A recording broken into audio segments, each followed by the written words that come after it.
Carolina Hurricanes even the series 1-1 with the Vegas Golden Knights after their 4-3 win last night. In other news around the league, Red Wings captain Dylan Larkin has requested a trade from Detroit. Sportsnet reported it first yesterday. The NBA final continues tonight. The Knicks lead the series 1-0 over the Spurs. Tip-off set for 8:30. Looking around the NFL Network's Cameron Wolfe reports that the Patriots do not expect wide receiver A.J. Brown's knees to be limited at all this season. The Texans wide receiver Tank Dell, who's been dealing with a knee injury, participated in team drills at OTAs on Thursday. The Packers, they've signed wide receiver Christian Watson to a 4-year, $110.5 million extension. And Rome Odunze said his 2025 foot injury created, quote, a different type of foot structure with those bones. In baseball, the Blue Jays, they beat the Braves 7-2. The Yankees beat the Guardians 2-1. Some injury news from there. Aaron Judge diagnosed with a stress fracture in his right rib cage and will be reevaluated in 4 to 6 weeks, out indefinitely for a little bit. And the Red Sox, they fell to the Orioles 8-2. That's your Paddock Chevrolet Sports Update. Paddock Chevrolet with you for the extra mile since 1935. I'm Joe Cali for Western New York's Voice of the Fan, WGR.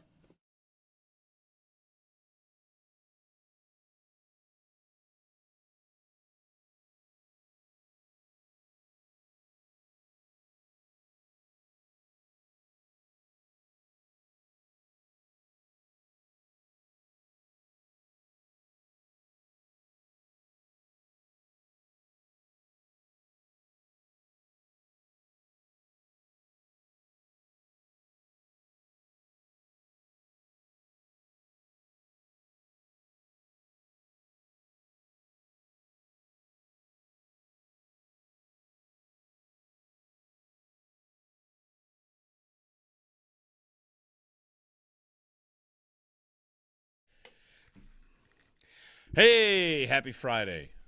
It is Friday. Yeah. Friday. Yeah. All right. Let's go. Let's go is right. Well, Carolina. Not quite the let's go after like the Sabres would win a playoff game. But No. like, let's go. Yeah, like let's get to the weekend. I what? Carolina won.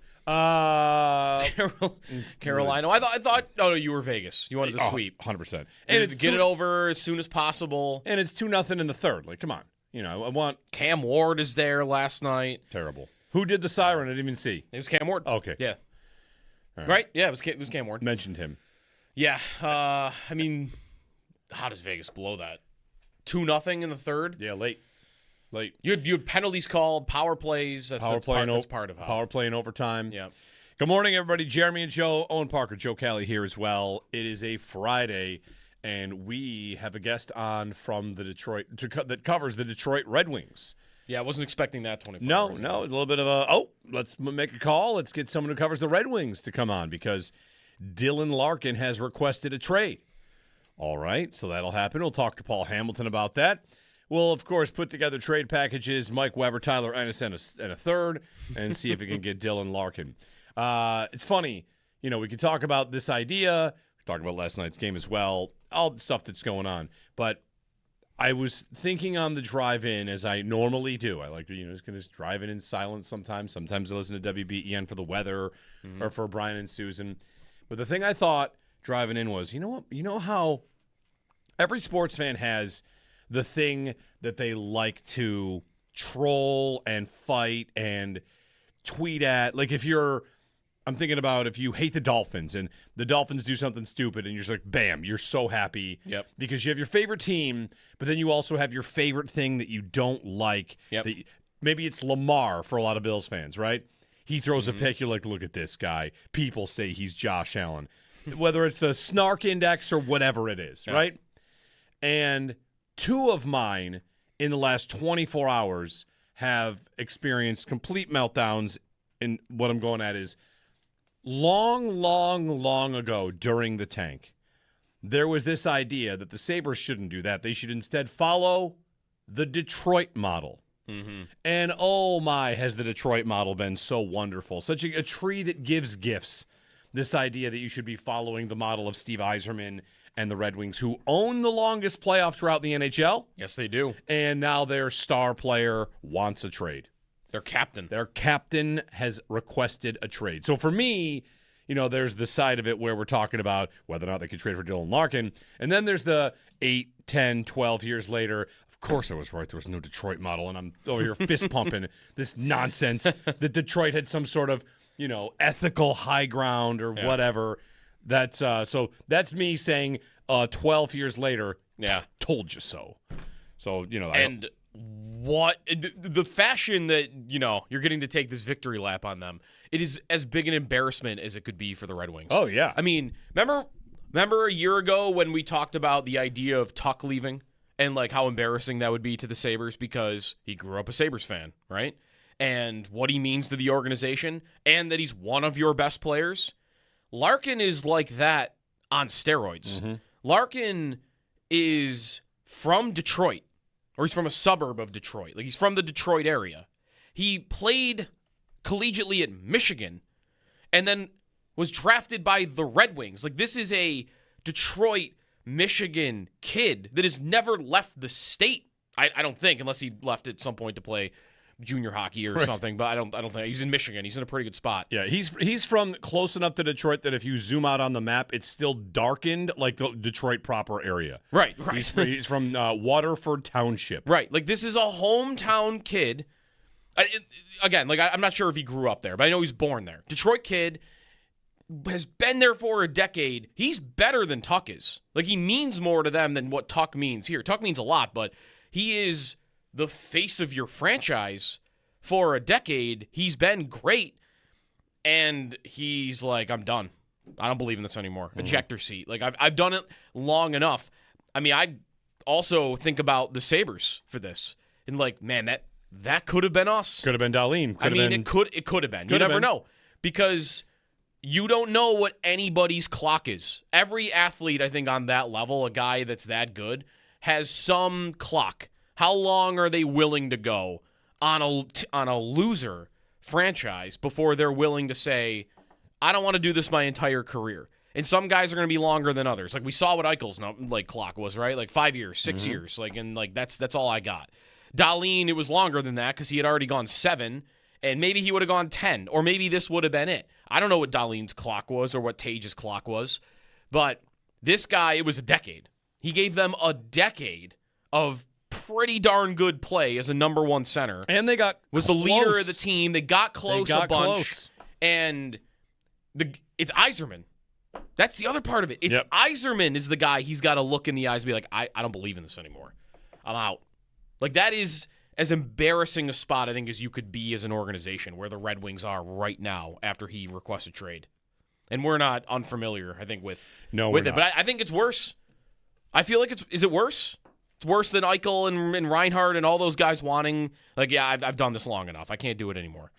Like, him being from there and being the captain and having it go this long without making it, and it being Yzerman, I think makes it a lot worse. I think it's bad for Detroit. I mean, I just want to keep pointing out that Detroit had competitive seasons that the Sabres never had. Detroit was in playoff spots last year and this year and then fell out. This year they were up there and then closed the season on a terrible stretch and missed the wild card and everything. It's kind of been them every year. Yeah, it's been 3 of the last 4 years where they've been in a spot for half the year and then missed at the end. Yeah, that's right. So whatever his motivation is, Dylan Larkin, he is of Eichel's draft class, right? That's the same draft class. He goes 15th or it was like middle of the first round. Yeah, middle of the first round. American kid, played with Tage. Do you know his? He's got 4 nicknames on Hockey Reference. Oh. Four nicknames. Yeah. Larks. Yes, that's one of them. Larks. That would I think be the locker room nickname. He's 29, by the way. He'll turn 30 next month. The Larkness Monster. Correct. The Larkness Monster is on the list. Okay, he looked. There's no way he did not look. Hand to God, did not look. He was ready to go with the Larkness Monster. The Larkness Monster. There's no way he did not look at his Hockey Reference Joe page Kelly in the is last a crafty 12 one hours. over here. He won. He tied for first in our drum banger draft while drafting guys like Wolf Blitzer. I don't believe He's this. a crafty one. He also gave us Consta the Monster yesterday. That's true. Yeah. That's we true. gotta respect Joe But Kelly's. that was pretty fast on the Larkness The Monster. Larkness Monster is correct. We got two more at a Hockey Reference. Something about being like the hockey kid, the golden kid or something, maybe, because he's from there. Nope. Okay. There's one The more. golden child. There's one more play on words that's that level, and then Lark. What rhymes with Larkin or Lark? Lurk. Looking for the Lark Knight. Okay. Oh, that's a fun one. All right. That's better than the Larkness Monster. I think I agree with that. The Lark Knight is pretty And good. then the last one, which is actually listed first, Dylan Larkin nicknames is D-Boss. D-Boss? D-Boss. D-Boss. Man. 29 years old. All right. Luck with that one. He was great at the Olympics. Yes, he was. The thing I think about Larkin, you know who loves Larkin isn't Don Granato someone we should give a call? Granato would have been with Larkin the whole time. We asked him before the Olympics, what would you do against McDavid? And he was like, Larkin. And I've done it. Yes. I think he said, I don't remember what tournament. He's like, I've done it. Larkin. Yes. A guy that's he's super fast. Trusted in all scenarios, two-way guy. He's had Selke votes before. He's been an all-star 3 times. Would Detroit trade him in division is a good question. Yep. But the thing I get to about this idea, we're going to have a million trade ideas, and your tweet I thought was bang on, which was Joe tweeted, there are so many big ideas out there, it's kind of hard to believe the Sabres won't be done with one of them. They got to get one of them will happen. Whether that's Robert Thomas or now Dylan Larkin or Heschier's name's out there every day. For Larkin, man, this is going to really test people because what's the cost? Is it not one of your young centers? It starts with one of your young centers. And you got to be careful because we all love the young centers. We all love Consta the Monster and Noah Ostlund. And Kulik right now I feel like is a very distant third just because we haven't seen him play in a long time. Yep. But you love those guys. You love Benson. You love Doan. But, man, if you're talking about getting Larkin, you really are trying to win a Stanley Cup in Lindy Ruff's 2-year window. I think about Lindy's 2-year extension as right now a window to shoot for and winning a cup while Lindy is still ready the same way I think about Josh Allen's prime. It is not about what a player will be in 5 years. Right now, it really is about 2 years and trying to win the cup now while Tage and Dahlin are still at their peak. And if you had a Dylan Larkin caliber of player, I don't know that it's the perfect idea, but it seems to me that if you are thinking about what kind of team should Larkin go to, the Sabres are exactly the kind of team I would think of. The other team I've already seen suggested is Minnesota. He should go to Minnesota. They need a number one center. They're desperate for a number one center. Yes, desperate for a number one center. I don't know what they'd give up, but Minnesota's a candidate. I just think the Sabres are an obvious fit in terms of the type of team that should be hunting this player if he moves. They're definitely on the list. They definitely should be. And I'd like to see them live the life a little bit that is a little bit more rosy that Florida's lived and Vegas has lived, which is when a player wants a trade like this, of this magnitude, and he's interested in coming to your team, the price isn't always exorbitant because you're not bidding against the league. He's got a full no-movement clause. And if Larkin and the Red Wings get to a point where, okay, we're going to do this. We're gonna start to work towards a trade. Larkin gives his list. He's not going to have 30 teams on it. He's not going to have 20 teams on it. Why does he want to leave Detroit? He wants to win. Yeah. He wants to go to he wants to go to a perennial winner probably, but could the Sabres convince him after one season like, yeah, you could do that here. You could come be Tage's center for the next 5 years. And we plug you into a team that was just a goal away from the conference finals, and we're talking about a Stanley Cup contender for years. Like, if you can convince him of that, well, now I'm through the door, and now I get to the other side, and I'm like, all right, who am I bidding against? And if it's Minnesota, that might not be cheap. Like, they've got some pieces. You might have to give up a Helenius or an Ostlund or I think at least a Kulik. But not all of those teams are going to be that hard to outbid. Florida is not a team loaded with picks and prospects. In fact, they've got very little in that department. So, depends what Detroit wants. But if that's what the centerpiece of your deal is, Sabres can pretty easily, I think, outbid the Florida Panthers if they're trying to get in that game. I saw Dave Pagnotta from the fourth period tweet yesterday about Vegas and Larkin. Right, of course. Because Larkin and Eichel are best friends, and he might want to go play with Eichel. And Vegas is in on every trade idea like this. Vegas, same thing in Florida.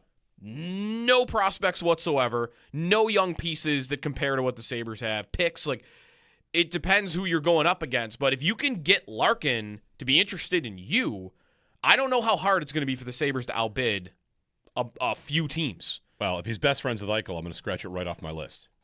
It's not going to happen, right? Is that it's not going to happen? It's not going to happen. Why? Because Eichel would say, don't go to that franchise. Would he not? Oh, I'm sorry. Yeah, not Vegas. The Scratch Sabres off the Sabres. Scratch them right off? Unless they've done enough to repair. What's his friendship with Tage? I don't know. Fair. That's right. And it's different organization. Well, it's different, not different ownership, but it's different management at least. Yeah, and the Sabres might have done a lot of work to repair what happened with all that. At CBS Sports, I've got five teams listed as destinations for Dylan Larkin, the best fits. And you might not be surprised. We've already mentioned Minnesota. Yep. Don't be surprised that literally every deal the Sabres are in on is also mentioned for Montreal. Yep. Young team with assets that can do stuff. The Sabres are listed, and then it's the Sharks and the Flyers. Those are the 5 teams, the best fits, the perfect destinations, whatever, for Dylan Larkin. See, of those teams, like Sharks and Flyers, if he wants to go to a winner. He's 30. He's not going to San Jose, right? Yeah. Or Philly, maybe. But I think Buffalo's a better sell than Philly. I don't know what that would sound like to Larkin. Montreal would definitely be in the discussion. So Montreal, Minnesota, if those are teams you're bidding up against, I don't think that's going to be, I can just get him for Kulich in a second. Or, Mertka in a late first-round pick. No, right, if Montreal is really in it or Minnesota is really in it, then do we have to talk about them giving up Oslin or Hellenius? Or Byram. Or Byram. I mean, Byram is going to have value. If you're not going to sign him, you also have to figure out, and this is the question we're going to talk with Kevin Allen at 7 o'clock. Like, what's Detroit's move here? Right. Is Detroit's move rebuild? You missed the playoffs. You're going to lose your best player? They do not have a number 1 center replacement. Yeah. Like, they do not have that. Comfier, Kopp, Rasmus, like, these are not... Unless there's someone in the system that's about to come up. JT Compher, go ahead and fulfill the prophecy, bring him back home. Yeah. But, yeah, like, do they want to keep... If Larkin wants to hit the ejector seat, do they want to keep trying to win? It's a great question. Like, how could you possibly They had 92 points this year. Like, that's more points than the Sabres had at any year of the drought. But if you're taking your best player off a 92-point team... I know. What's your move? What are you going to do? I don't know. It's a tough spot. And it's great. Isn't it so great to not be the team in the tough spot? Yes. I feel like I want to celebrate like the Sabres won a series right now. We get to be the team that says, you're in a tough spot. I'll take that guy. What a life. It's great. It really is. It's great. So, all right, put together your trade packages. What's the most popular trade package? Norris, Mertka, and a first? It's like, that's not getting it done. Yeah. It's not getting it done.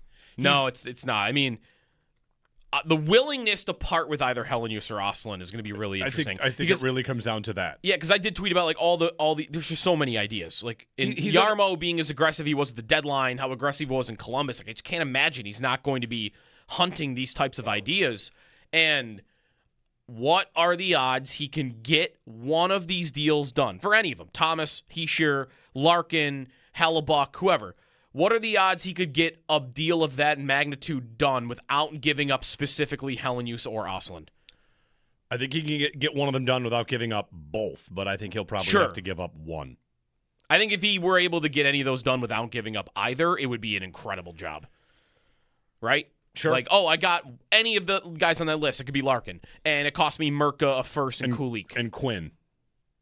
Right. I'm just throwing another name out of another guy that would your be... second-tier pieces that you would be thinking about moving. Because I think the guys that you could consider expendable, like who's on the top tier of that? Like I think Oslin and Hellenius are on that tier. Like if they're going to help me get this type of player, I don't really want to move them. They are my most valued commodities. But Mertka's got value, Kulich's got value, Quinn's got value, my first-round pick has value, McLeod has value, Byram, where's Byram on that? The first-round pick has minimal value, does it not? You mean that's a third-tier commodity? Definitely. All I mean, that thing the Sabres could drop that down a sewer grate, and I wouldn't blink. It's a first-round pick at 20, what was the number on it, 27th? I'm going to remember that when they draft someone at 28 overall. Okay. You say, you could drop them down a sewer crate. You could drop that pick right down, not the person, but the actual, before it's a person. The token for it, I wouldn't even blink. All right, well, that's a shame. Right. Right, fair, because Merca's a top 10 pick a year ago. That should be way more valuable than a bottom 5. He's a top 10 pick 6 a year ago, pick. and the Sabres fans have traded him 2,000 times. Oh, the Sabres traded him. Right. That too. Once at least. That too. Yeah. 803-0550 and 1-888-550-2550. If you have a thought on this, it's the root of it is, do you think that they should be going? Go right away, go in, go for the whole ball of cheese here. Mm-hmm. On the Detroit model part of it, what was the Detroit model again? There really wasn't one. People just claimed that there was because they won a lot of cups pre-salary cap. Yeah. And then right at the introduction of the new cap, and then after that, they really haven't done anything. Yeah, because really their model was they scouted the European and Russian scene long before other teams did. Right. And they also had a payroll way above other teams also. Yep. So they're kind of like, I don't know, when the Montreal Canadiens were able to get 2 players for free all the time before the draft. I mean, like the Red Wings model. Or when the Yankees would spend like $100 million. Yeah, the Red Wings never else. Really had this model that the Sabres could have possibly emulated. So, because I thought you were referring to, that's like we're going back 20 years, like for that. Like I thought you were referring to like what Yzerman's plan has been, the Yzer plan. The Yzer plan, which, like, to look back on what he's done there and what Larkin is finally saying, like, I don't believe it anymore, was what? Like, they have some nice young pieces. Lucas Raymond and Mo Seider are awesome young pieces, but very different than what the Sabres did. And maybe you would want to argue they both went to too far of the extreme. Like the Sabres sat and did nothing for 5 years. Like just our young talent is going to bake, and that's going to be what propels us. That's it. We're not really going to do much outside of that. They finally get to like a Zucker and a Greenway, right? But you almost felt like you had to force the Sabres into making any type of move like that. Yep. The Red Wings tried. I almost want to feel like they tried, and they probably went too far in that direction because, like, now they're at a point where those couple young pieces I mentioned, like, all their other top players are old guys that they went for in free agency, but it wasn't like the top free agents that you would say, oh, Nikolai Ehlers, I'm getting a 30-goal scorer, and I'm spending more than I should, and I'm going to regret it. Like, no, you're signing, like, third-line guys to $5 million a year that are like, okay, Comfear, like, nice player. He's not great. Andrew Kopp, nice player. He's not great. And they got all these 30-year-old mid-level talent guys that they paid in free agency that I just feel like is kind of part of why they're a little bit stuck right now. Is if they were to move on from Larkin, what do? You're kind of blowing up the whole thing. Winnipeg, we talked to a Winnipeg guest yesterday. Like they're a team where I could see, like, you take Hellebuck, you could use him to catapult yourself into trying to compete just in a different way. You get a Luukkonen back and other stuff. Like, you could still try to win. If Detroit trades Larkin, I just don't know what the argument is for you keep trying. Right. Like, what are you getting back? What are you trying to get back that says we're losing Dylan Larkin, we're still going to go out and try to win? I think you're blowing it up if you're the Red Wings. 803-0550. I think so too. 1-888-550-2550 if you want to give us a ring. How aggressive do you want to be? What's a Twitter poll here? A trade involves Ostlund or Helenius. You know what? Maybe it's which one would you be willing to part with in the right trade? Isn't that because Helenius, or both, or neither? Helenius being the what have you done for me lately guy is going to win that overwhelmingly, isn't he? Probably. Just because the last two things we've seen from them are World Championships with Helenius and the Montreal series. If it was flipped, I wonder how much closer it would be. If Helenius had a great series against Boston and Ostlund was the one who had a great series against Montreal, instead it was the other way around. That's right. But I think Helenius would. The more I've thought about that, like Owen made the point the other day about like Helenius doing what he did 2 years younger than Ostlund did. Yeah. Like I think the answer probably should Helenius be. also has the answer should be Helenius. He's the guy you don't want to move. He has the full AHL season to back it up, and Ostlund didn't have a season like that, did he? He was good. He was like AHL Rookie of the Month, but I don't know if he played the full year there. Okay. He played one full year, I think. Because Helenius put up numbers in his Rochester career. Yeah, Ostlund did play. He had 36 points in 45 games in his longest stint. And I think they were all in like his last like 30 games. Like he went on a tear in the second half of that year. But yeah, it was less than Helenius still. 803-0550 if you want to join us. Yeah. Helen Hughes in his first regular season was a point-per-game player. Right. Or sorry, in his second season. His first season he had 35, and last year 63 and 63 in the AHL as a 19-year-old, which is pretty good. Yeah. All right. Jeremy and Joe, good morning. We'll talk with Kevin Allen of the Detroit Hockey Now. Detroit Hockey Now joins us at 7 o'clock. Talk to us about what's Steve Yzerman's move here. What's the play? Is it full tear-down rebuild? That's kind of a tough sell for the team with the longest drought in the sport. And we wouldn't have wanted to hear about it. Why does Larkin want to trade? Had he heard something like that? That we're going to have to make some moves here? Because, I mean, look around. Buffalo, Montreal, they're good again. Boston, the division looks tough, and you're stuck at the bottom again. 803-0550. So, Kevin Allen at 7, Paul Hamilton, I believe, at 8. I scheduled Paul for 7:30. We want to move him to 8. We haven't told him yet. So, Paul, if you're listening, make that change. Your phone calls, 803-0550 here on WGR.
You know who loves Larkin isn't Don Granato someone we should give a call? Granato would have been with Larkin the whole time. We asked him before the Olympics, what would you do against McDavid? And he was like, Larkin. And I've done it. Yes. I think he said, I don't remember what tournament. He's like, I've done it. Larkin. Yes. A guy that's he's super fast. Trusted in all scenarios, two-way guy. He's had Selke votes before. He's been an all-star 3 times. Would Detroit trade him in division is a good question. Yep. But the thing I get to about this idea, we're going to have a million trade ideas, and your tweet I thought was bang on, which was Joe tweeted, there are so many big ideas out there, it's kind of hard to believe the Sabres won't be done with one of them. They got to get one of them will happen, whether that's Robert Thomas or now Dylan Larkin or Heeshier's name's out there every day. For Larkin, man, this is going to really test people because what's the cost? Is it not one of your young centers? It starts with one of your young centers. And you got to be careful because we all love the young centers. We all love Consta the Monster and Noah Ostlund. And Kulik right now I feel like is a very distant third just because we haven't seen him play in a long time. Yep. But you love those guys. You love Benson. You love Doan. But, man, if you're talking about getting Larkin, you really are trying to win a Stanley Cup in Lindy Ruff's 2-year window. I think about Lindy's 2-year extension as right now a window to shoot for and winning a cup while Lindy is still ready, the same way I think about Josh Allen's prime. It is not about what a player will be in 5 years. Right now, it really is about 2 years and trying to win the cup now while Tage and Dahlin are still at their peak. And if you had a Dylan Larkin caliber of player, I don't know that it's the perfect idea, but it seems to me that if you are thinking about what kind of team should Larkin go to, the Sabres are exactly the kind of team I would think of. The other team I've already seen suggested is Minnesota. He should go to Minnesota. They need a number 1 center. They're desperate for a number 1 center. Yes, desperate for a number 1 center. I don't know what they'd give up, but Minnesota's a candidate. I just think the Sabres are an obvious fit in terms of the type of team that should be hunting this player if he moves. They're definitely on the list. They definitely should be.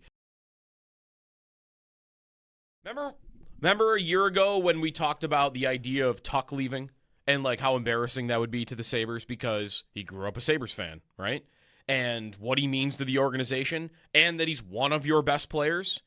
Larkin is like that on steroids. Larkin is from Detroit, or he's from a suburb of Detroit. Like, he's from the Detroit area. He played collegiately at Michigan and then was drafted by the Red Wings. Like, this is a Detroit, Michigan kid that has never left the state. I don't think, unless he left at some point to play junior hockey or something, but I don't think he's in Michigan. He's in a pretty good spot. Yeah, he's from close enough to Detroit that if you zoom out on the map, it's still darkened like the Detroit proper area. Right. He's from Waterford Township. Right. Like, this is a hometown kid.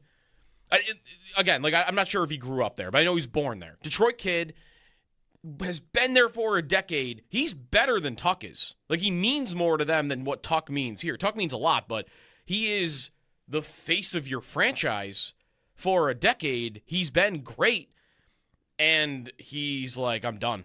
I don't believe in this anymore. Ejector seat. Like, I've done it long enough. I mean, I also think about the Sabres for this, and like, man, that could have been us. Could have been Darlene. It could have been. You never know, because you don't know what anybody's clock is. Every athlete, I think, on that level, a guy that's that good, has some clock. How long are they willing to go on a loser franchise before they're willing to say, I don't want to do this my entire career? And some guys are going to be longer than others. Like, we saw what Eichel's clock was, right? Like 5 years, 6. Hurricanes even the series 1-1 with the Vegas Golden Knights after their 4-3 win last night in Game 2 of the Stanley Cup Final. In other news around the league, Red Wings captain Dylan Larkin has requested a trade from Detroit. Sportsnet first reported it yesterday. The NBA Final continues tonight. The Knicks lead the series 1-0 over the Spurs. Tip-off set for 8:30. Around the NFL Network's Cameron Wolfe reports that the Patriots do not expect wide receiver A.J. Brown, who has been listed as a potential knee injury concern, to be limited at all this season. Texans wide receiver Tank Dell, who's been dealing with a knee injury, participated in team drills at OTAs yesterday. Packers, they've signed wide receiver Christian Watson to a 4-year, $110.5 million contract extension. And Rome Odunze said his 2025 foot injury created, quote, a different type of foot structure with those bones. In baseball, the Blue Jays beat the Braves 7-2. The Yankees beat the Guardians 2-1. Some injury news from the game. Aaron Judge was diagnosed with a stress fracture in his right rib cage, and he'll be reevaluated in 4 to 6 weeks, but out indefinitely as of now. The Red Sox, they fell to the Orioles 8-2. Those are your Paddock Chevrolet sports headlines. Paddock Chevrolet with you for the extra mile since 1935. I'm Joe Cali for Western New York's Voice of the Fan, WGR.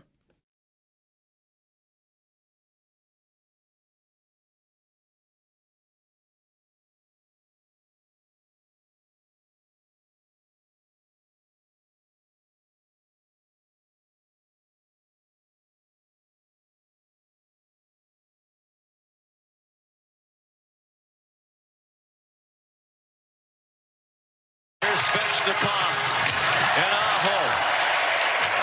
These gentlemen would quiet all the critics wondering where they've been if they score the game winner in overtime. Gots to spare. They score!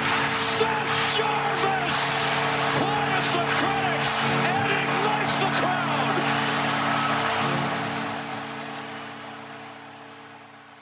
Sean McDonough on the call. If I may nitpick that call, how many of you knew Seth Jarvis was handling a lot of criticism right now? I was just going to say that. I'm like, is he getting criticism? I saw Greg Wyshynski, and I forget who Greg Wyshynski was on with, saying that Jarvis has been atrocious in the playoffs. So I just saw he was getting criticism yesterday before the game. He scores the overtime winner. There's also, to me, an element of silence is the critics. I mean, like, who cares about the critics? It's a home overtime playoff goal to win a Stanley Cup final game. You don't have to mention that the guy had been receiving a little bit of heat. When RJ made the call about Afinogenov scoring the overtime winner, did he mention that people wondered if he should be in the lineup because he was scratched for Game 4? He might have at some point, but I don't think he didn't. I think Lorenz did after a minute. Perfect. Not in the call. Right. Anyway, Well, Like I said, that's like the best broadcast team of all time. If I can nitpick it. Yeah, is that goal not big enough to just let it stand on its own? Like, Right. dude, it's they got it. Right. Talk about that later. That's right. You'll see a lot of the highlights, Sportsnet against ESPN, Sportsnet. Let's find the Sportsnet call of that goal and see what it is. It's probably it might just be Jarvis in overtime, and then let the crowd go nuts for a minute. Because they have good crowd sound. I do love Sean McDonough. I really do. I like Sean McDonough a lot. So I heard that and I thought good call initially, and I thought, well, you know what? Actually, in retrospect, I probably would leave out the whole silence is the critics. You're not LeBron out there getting Skip Bayless at you every day. You're Seth Jarvis. You could walk down any street in America and people would not exactly know who you are, never mind that you're getting a lot of criticism. Your friends get to crank the siren. Yeah. Anyway. Speaking of Skip Bayless still's got his fastball. I saw. Did you see what he tweeted about Wemby? Oh, boy. I don't follow him. He's calling him the Earthling. Right, of course, yeah. Great. Makes sense. This guy's still out here. The Sportsnet call? Yeah, sure. Let's have the Sportsnet call. Justice pair. Carlson and Eichler, the penalty killers. Scores! Overtime winner! All right, so there are things Seth Jarvis evens the series at a game apiece. There are things I liked more about the McDonough call, and there are things I liked about that. That call, I like that you let the crowd noise in, and that you didn't say silence the critics.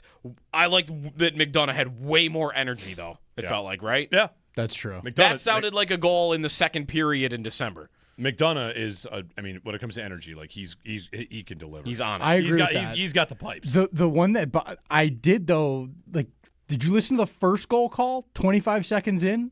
He barely got there. Like it didn't even register. I think he wasn't ready for it. And it was like he got there, like the goal went in, he's called it, and then got excited after, and it was like, oh, he wasn't quite ramped up yet. He didn't have time to get himself ready. But I do generally like him a lot too. So yeah. So quick thing on Dylan Larkin. We'll get back to your phone calls here in just 1 minute, or start taking your phone calls, I should say. I reached out to, we mentioned with Larkin how at the Olympics we talked to Don Granato, former Sabres coach Don Granato, who'd coached the national development team and is coaching the U.S. men's national team. I think of Granato when I think of Larkin. And I sent him a message and said, hey, we're going to have to, hit you up about your thoughts on Dylan Larkin. You and I know he thinks quite highly of Larkin. And I'll read you two things that he wrote back to me that I can let you know that he said. He wrote, Larks is, which by the way, Larks. There you go, hockeyreference.com. Yep. Larks is one of the best captains in the league, ultra competitive about winning.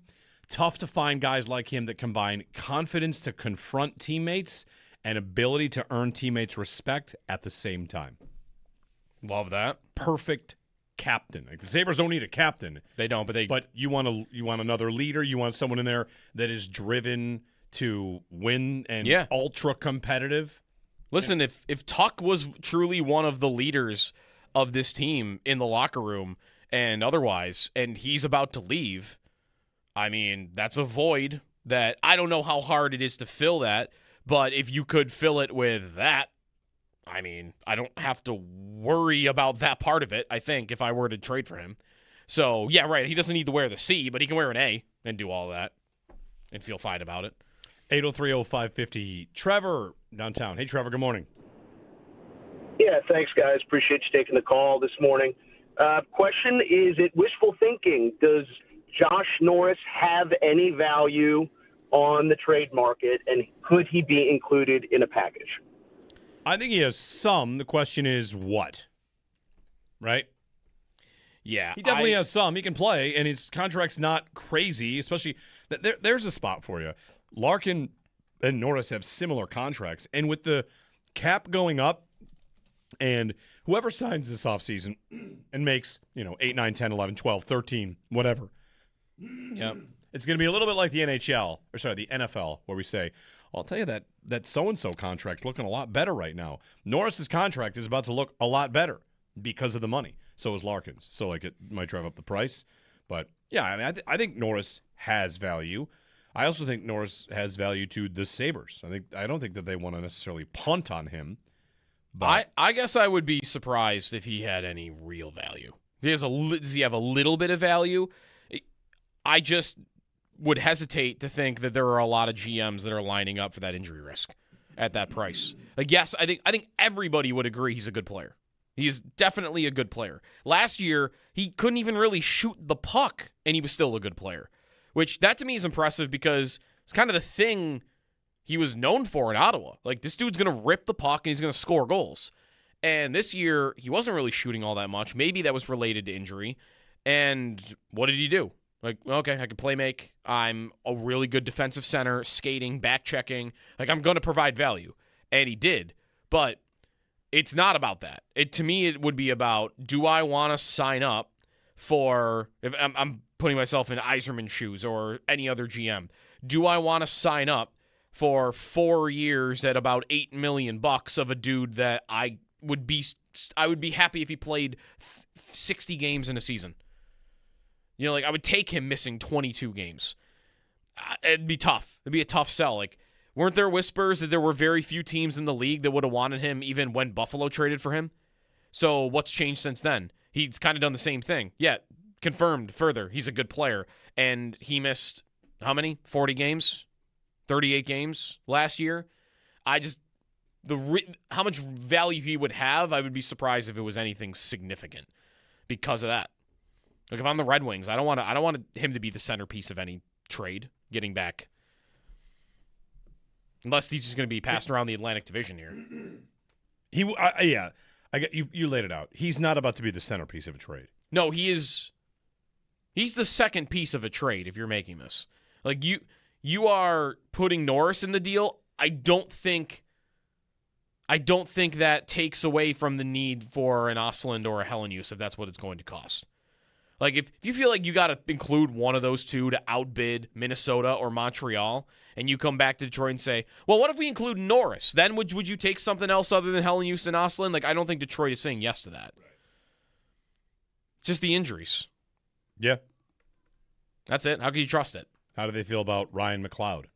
Nice piece. They might be... Like, I would believe right now McLeod has more value than Norris does. I would too. Cheaper. Yep. No injury history. Yep. Younger, right? By 2 years, I think. A year or two. Yeah. Like, they have centers that they could include in this. But I don't know about Norris for it. Thanks, Trevor, for the phone call. 803-0550 and 1-888-550-2550. Matthew Barzal is also out there, right? Right. Another one. He's another idea. Kyrou. I mean, there's a lot. There's a lot. And there's a lot at positions that aren't goaltender. Goaltender, it's pretty much just going to be Hellebuck. Yeah. Which, fine. Maybe he gets moved, maybe not. Right.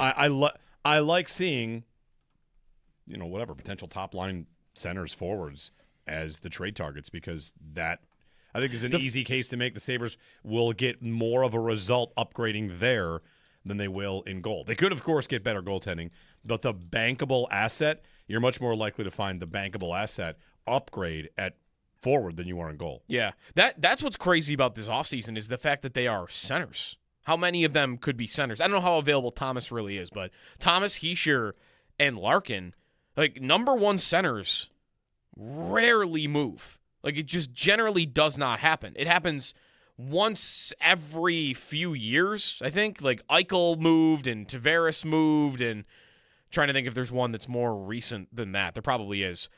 But I feel like when you lock down a guy of that caliber, you're not letting him walk. You're not letting him leave. And here you have the potential with at least two on the market. I don't know if you quite want to go to Hischier on that level. He's probably close to it. But that would be amazing if you had three guys at center specifically of that caliber that were all made available. 803-0550. Happy Friday. Another beautiful, beautiful day on the way. It's going to rain this weekend.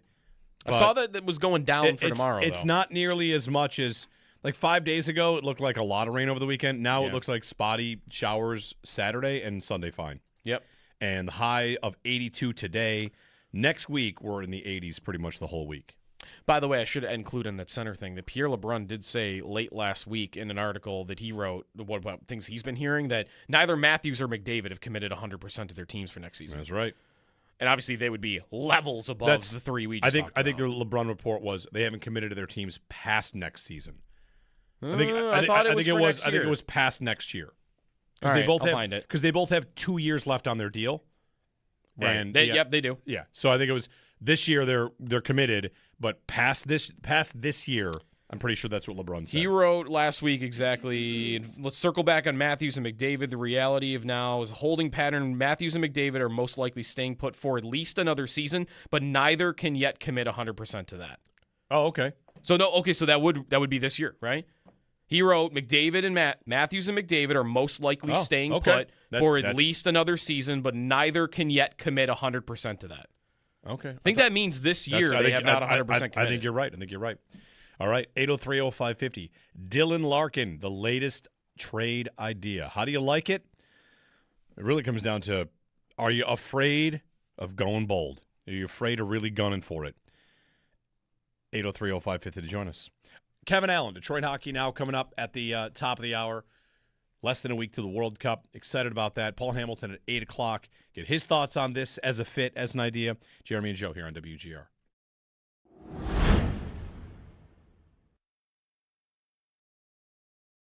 You know who loves Larkin isn't Don Granato someone we should give a call? Granato would have been with Larkin the whole time. We asked him before the Olympics, what would you do against McDavid? And he was like, Larkin. And I've done it. Yes. I think he said, I don't remember what tournament. He's like, I've done it. Larkin. Yes. A guy that's he's super fast. Trusted in all scenarios, two-way guy. He's had Selke votes before. He's been an all-star 3 times. Would Detroit trade him in division is a good question. Yep. But the thing I get to about this idea, we're going to have a million trade ideas, and your tweet I thought was bang on, which was Joe tweeted, there are so many big ideas out there, it's kind of hard to believe the Sabres won't be done with one of them. They got to get one of them will happen, whether that's Robert Thomas or now Dylan Larkin or Heschier's name's out there every day. For Larkin, man, this is going to really test people because what's the cost? Is it not one of your young centers? It starts with one of your young centers. And you got to be careful because we all love the young centers. We all love Konsta the Monster and Noah Ostlund. And Kulik right now I feel like is a very distant third just because we haven't seen him play in a long time. Yep. But you love those guys. You love Benson. You love Doan. But, man, if you're talking about getting Larkin, you really are trying to win a Stanley Cup in Lindy Ruff's 2-year window. I think about Lindy's 2-year extension as right now a window to shoot for and winning a cup while Lindy is still ready the same way I think about Josh Allen's prime. It is not about what a player will be in 5 years. Mm-hmm. Right now, it really is about 2 years and trying to win the cup now while Tage and Dahlin are still at their peak.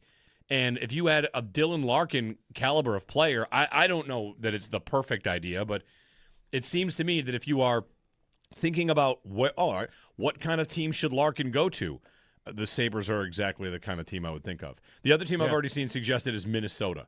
He should go to Minnesota. They need a number 1 center. They're desperate for a number 1 center. Yes, desperate for number 1 center. I don't know what they'd give up, but Minnesota's a candidate. I just think the Sabres are an obvious fit in terms of the type of team that should be hunting this player if he moves. They're definitely on the list. They definitely should be.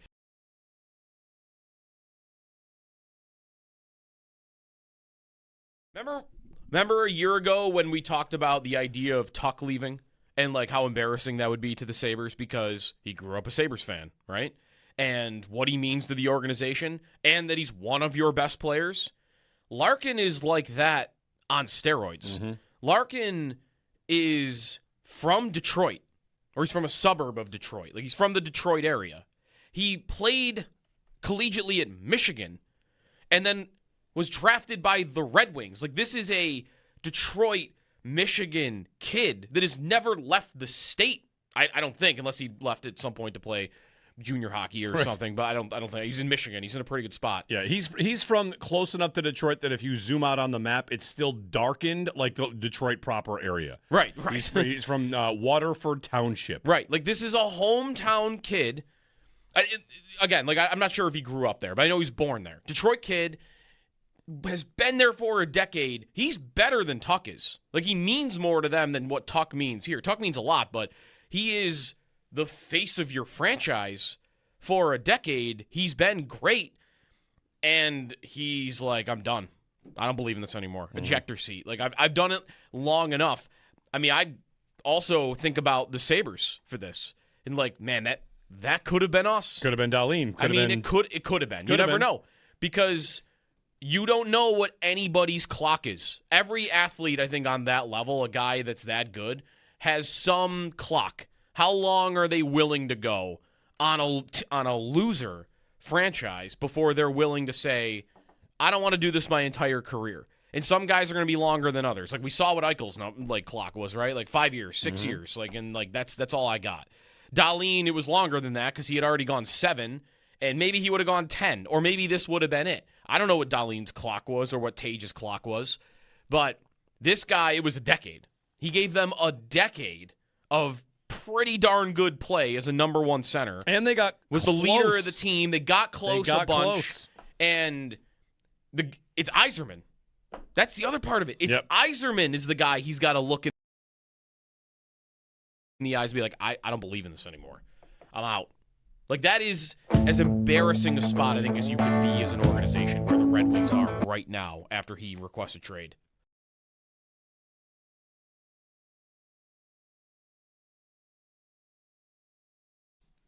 Jeremy and Joe, good morning, everybody. Hello. We got a scramble we're playing in today. First scramble of the year. All scramble, controversies are dead and buried, right? Like, there's no controversy. Although I will say this. This is a scramble where you do actually want to finish first. If it's a huge, giant tournament, charity tournament with 300 people or whatever, finish in second, because if you win, people think you cheat. This is a smaller, industry media tournament, and winning is fine. Nobody actually thinks no one will actually still think you cheated. No one thinks you cheated. Didn't Nate win this at one point, and he was accused of that? That was probably just to be funny, though. Right. That was probably just me to be funny, yes. Right. I think I've won this twice. Bill's Media Golf Tournament today, so we're all going to play. Joe and I are on a team. Owen's playing with Sal. Mm-hmm. Get out there on the course. Be great to get out there. And then we're playing on Sunday. Yes. We're back. We're coming alive. Yeah, we're getting a couple rounds Golf in, season. finally. How about Absolutely. How about it? I think I'm getting the advanced scouting report from Sal because he went and played Glen Oak, right? All right. This shady. See, if Sal wins, there could be some things lobbed against him. Asterisk, advanced scouting, Spygate. They're calling it Spygate already. Sal went and looked at the course before we played it. Let's go. Speaking of which, did you see what happened to is it Southampton and their spying? No. So you remember what happened to Ralph Kruger's Southampton? Yes. Southampton spying scandal. What happened to the New England Patriots when that happened? They got a first-round pick docked, and the evidence was destroyed. Right? Right. And the league kind of wanted to go away. Right. What happened to Southampton? It destroyed the tapes, Goodell did. 2 days before playoff semifinal, someone spotted a member of Southampton, an analyst intern, hiding behind a tree filming their tactics. Okay? When confronted, there was an intern, deleted the footage and fled to a nearby golf club before changing clothes and leaving the area. So he was like, this is espionage all the way. An investigation found it was a top-down scheme orchestrated. They admitted spying on 3 teams during the season. And as a result, they were immediately disqualified from the playoffs. They had their promotions dream ended, their spot against Hull City in the finals taken by another team, and they were docked even more. They lost $200 million in potential Premier League revenue because they're not going to the Premier League. Yeah. Like, the penalties were harsh as opposed to the NFL, which is like, let's make sure nothing happens. First-round pick. Wow. Yep. Wasn't there a cheating scandal in soccer recently with Canada? Trying to see what they got. They were spying with drones. They had drones flying. I think it was at the Olympics. They were flying way above the practices, and they were recording their opponent. Bet board, do we want to bet there will be a spying accusation in this World Cup? Oh, I mean, is it for sure? Is it minus 500? Yeah, at least there will be an accusation. Oh, for sure, there'll be at least an accusation. Yep. Yeah. Big penalties for them. All right. That is harsher too. You're right. Like, then football, it's not just Spygate in New England. Like, really, Michigan didn't get anything either. No, they won the title. They won the title, and we want to brush this under the rug. Guy had a manifesto of all the things that he had discovered over the years. Yeah. Nah, this is fine. We don't care. Kevin Allen, Detroit Hockey Now. When we return, we'll get some phone calls in as well as we talk about the idea of Dylan Larkin, who has requested a trade. Rejoice, Sabres fans. You are now a fan base that can go get the disgruntled player who wants to win. Could the Sabres do it? We'll talk about it with Kevin Allen coming up next here on WGR.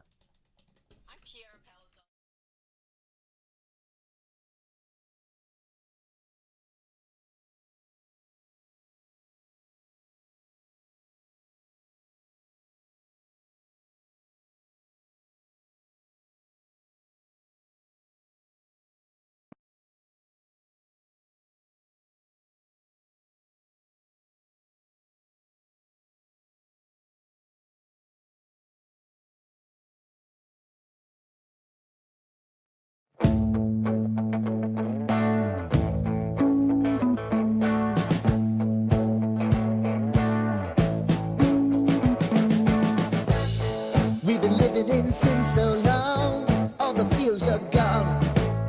Fella stopped me on the street last night, said everything's alright. Roller coaster, make it through the day upright. It seems your meal ticket is gone, but life goes on. I could never imagine something better. Yeah, right. Now you're cooking on high heat in the middle of the street. Roller coaster, take me to a better time. Let's go. All sing your high line with the roller coaster of life. Yeah. It's time to all choose your timeline on the roller coaster of life.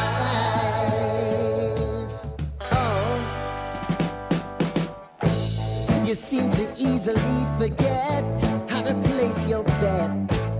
When everyday life gets you down, you gotta steal the crown. Got to own it. Don't bitch and moan about it, please. God forbid you scrape your knees, and it's nothing to sneeze at. Oh, I've told you over and over again. You gotta get both hands around it and make your own plans. Roller coaster, it's taking over. It's about time. Oh, all sing your high line on the roller coaster of life. You've got to all choose your timeline with the roller coaster of life. Roller coaster.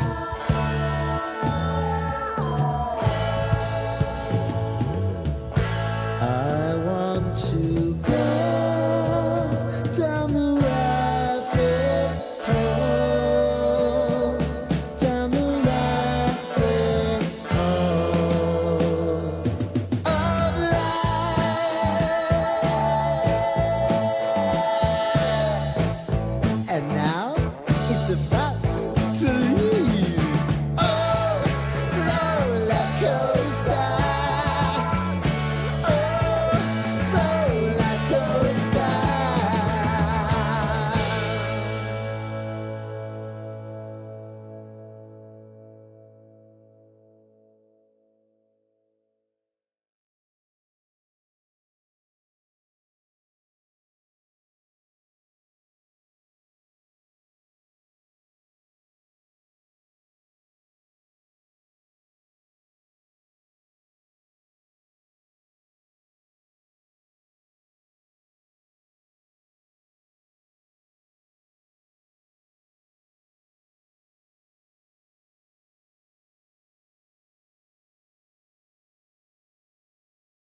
Carolina Hurricanes even the series 1-1 with the Vegas Golden Knights after their 4-3 overtime win last night. In other news around the league, Red Wings captain Dylan Larkin has requested a trade from Detroit. Sportsnet reported it first yesterday. The NBA final continues tonight. The Knicks lead the series 1-0 over the Spurs. Tip-off set for 8:30. Looking around the NFL Network's Cameron Wolfe reports that the Patriots do not expect wide receiver A.J. Brown's knees to limit him this season. Texans wide receiver Tank Dell, dealing with the knee injury, participated in team drills at OTAs yesterday. The Packers, they signed wide receiver Christian Watson to a 4-year, $110.5 million contract extension, and Rome Odunze said his 2025 foot injury created, quote, a different type of foot structure with those bones. In baseball, the Blue Jays beat the Braves 7-2. The Yankees beat the Guardians 2-1. Got some injury news yesterday. Aaron Judge diagnosed with a stress fracture on his right rib cage. It's his first rib. He'll be reevaluated in 4 to 6 weeks, but out indefinitely as of now. The Red Sox, they fell to the Orioles 8-2. That's your Paddock Chevrolet Sports Update. Paddock Chevrolet with you for the extra mile since 1935. I'm Joe Cali for Western New York's Voice of the Fan, WGR.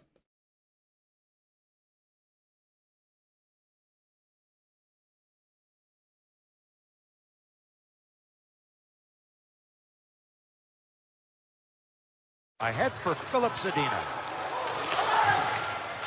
On the wing for Larkin. Gets a step on Shattenkirk. Right on goal. He scores! What a beautiful goal! Dylan Larkin.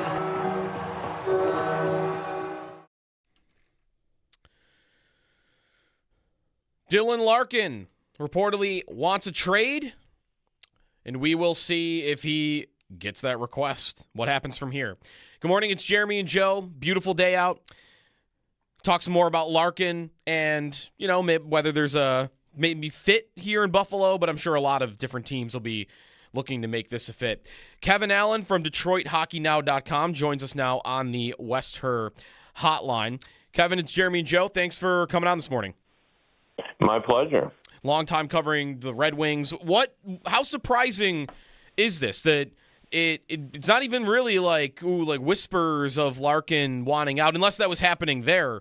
It's just like there it is. Like he wants a trade. How stunning should it be to hockey fans that this has happened? Well, it is stunning still. I mean, I think everyone who covers the team has always sensed that, there's two different personalities in the leadership on the ice. Dylan Larkin's a different person than Steve Yzerman was when he was the captain. And, as a general manager, he is completely different in terms of style to Dylan Larkin. And I think there's been some points of tension. They had a negotiation for a new contract that didn't go perfectly smoothly, but it didn't seem like it was catastrophic. They got finally to the point where it looked like he should slot in, but there's also been some issues. Dylan Larkin said at the end of last season that he didn't think they had done enough to help the team try to get into the playoffs. And all Steve Yzerman had to say about it is Dylan and I had a talk, and he wouldn't go further, but it was pretty clear he was unhappy with that. And at the end of this season, Yzerman said he needed more out of his captain as well. And there is a lot of pressure on Larkin, who, was born and raised here, went to the University of Michigan, was in the National Development Program here in Plymouth. So, he's Michigan through and through, and I think he felt extra pressure, certainly, to you get this team in the postseason, and it hasn't been accomplished. So, now all of a sudden, this is a very unique situation. Rarely do you have a situation where, the captain is performing well on the ice. He's, got plenty of ice time. He's not complaining about how he's used. He just said, the situation would be better if I got out of here. And you don't see that very often. How tough a spot does this put Yzerman in? I mean, you mentioned his roots. I can't imagine it makes it any better that he's from there and played at Michigan and has been there for so long. How tough a spot is Yzerman in, and what really should he be doing going forward here? Well, it would seem he's in a tough spot because Larkin has a full no-trade clause, which means he can have final say on where he goes. But, we've seen in Yzerman's history, going back to Jonathan Drouin, Marty St. Lapointe when he was in Tampa Bay, Yzerman's, I would describe his managerial strategy as stubborn. And he's not going to just make a deal to make a deal. For example, there are people saying, well, in the position Yzerman is, he's going to have to just accept draft picks and prospects. I think I would be stunned if that's going to happen. I think he'll wait it out. And even though we always say you don't want a guy on the team who doesn't want to be there because it causes acrimony, I think that's exactly what Yzerman will do. I think he'll wait this out until he gets at least something. You're never going to get full value for Larkin, but he has to get something that's going to help him now. If they lose, they're already looking for a number 2 center, so now you take the number 1 center out of their team, and they're in trouble. And being in a bad position also includes is what's Patrick Kane thinking today? The Buffalo native who, the Red Wings expect him to come back. Well, is he going to look at this and say, maybe I better go elsewhere too? So, there's a lot of ramifications here. There's a lot of moving parts. And I don't think Yzerman's in a great position, but I don't think Larkin is in the perfect position either because he's got 5 years on a contract. Yzerman doesn't have to do anything. It's not ideal to have someone who didn't want to be there, but Larkin isn't going to, at least in my opinion, is not going to not play. He's not going to not show up and report to training camp. I think he will play, and so we're going to have to see who blinks first. You're right to bring up Drouin, by the way. Drouin wrote a letter to the Lightning that he would never play for them again. It was in the media, and I think he played 100 more games for them after that. Yeah, exactly. Right. Well, yeah, it was a year and a half. To be sure. And, that's what I'm saying. There's a stubbornness about Yzerman that serves him well as a manager. And, it's not, I would say it's a split decision, maybe not perfectly split, but it's close about whether fans blame Yzerman for this mess or Larkin. Larkin has taken a beating, maybe unfairly, because he is, in my thought, a pretty good captain on ice. Everyone saw his contributions to the U.S. Olympic gold when, ironically, he sort of did what Yzerman did as an NHL player, Larkin is a scoring center, and for USA, he was asked to play a checking role, much like later in Yzerman's career. He did that after being an offensive star, and he did that, of course, and, he was lauded as being, crucial to USA's gold medal. So it's a real fascinating, interesting situation, and, I wouldn't be stunned if he gets settled by the draft. And I wouldn't be stunned if this drags out into next year. Is part of an additional part of what would make it tough for Yzerman? What does he want to do going forward? I can't imagine he'd want to rebuild and blow it up. But wouldn't it feel like if you're trading Larkin, you almost have to do that? It feels like it would be tough to trade him and then also do enough that you would be better going forward. Well, yeah. Absolutely. You're absolutely right on that position. But, that's who Yzerman is. He knows the history here, and everyone says, including I just said it before, you're never going to get full value. But he's going to try.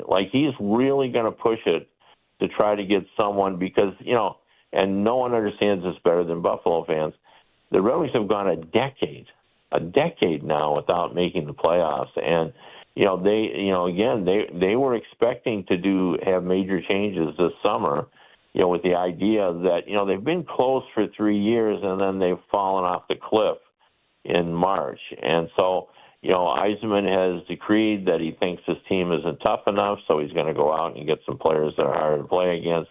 He knows they need a scorer, so he's going to attempt to do that as well. And they got to find a center to play with Alex DeBrincat. And now I'm going to say, maybe Patrick Kane, because I think this changes everything if you're Patrick Kane.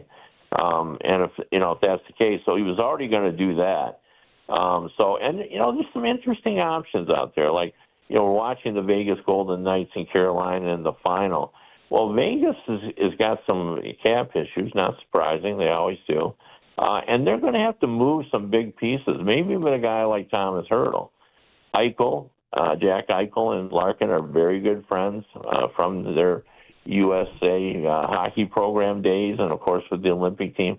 Could they figure something out there where Vegas ends up sending Hertel and a couple other players, maybe Carlson and some other players, and then, Larkin ends up, in Vegas with Eichel as their 1-2 center, and suddenly Detroit, replaces Larkin with Hertel and, maybe moves Carlson back to center and as number two. I mean, there is some options out here that they, will have. They may call the Toronto Maple Leafs, and, Matthews and Larkin are tight.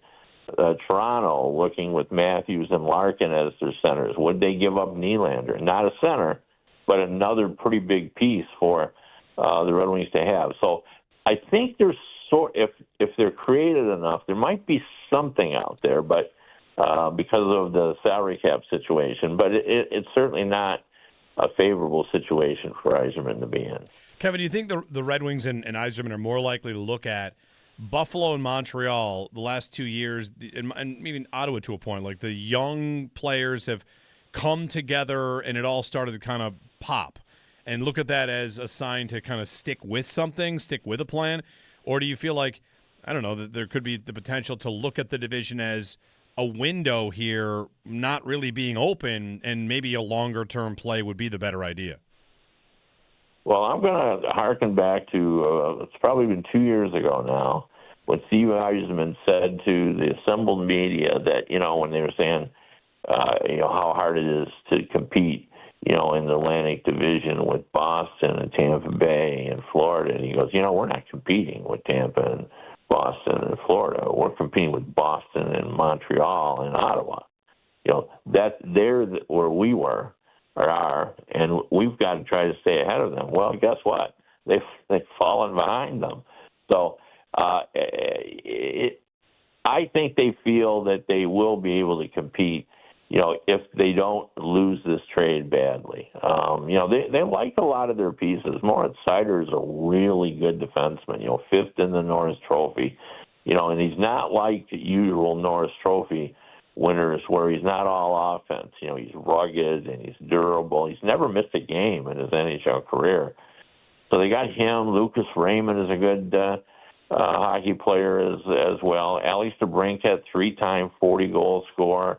Edmondson, 6'6", a rugged defenseman, plays a heavy game. So there's a lot to like about the Red Wings.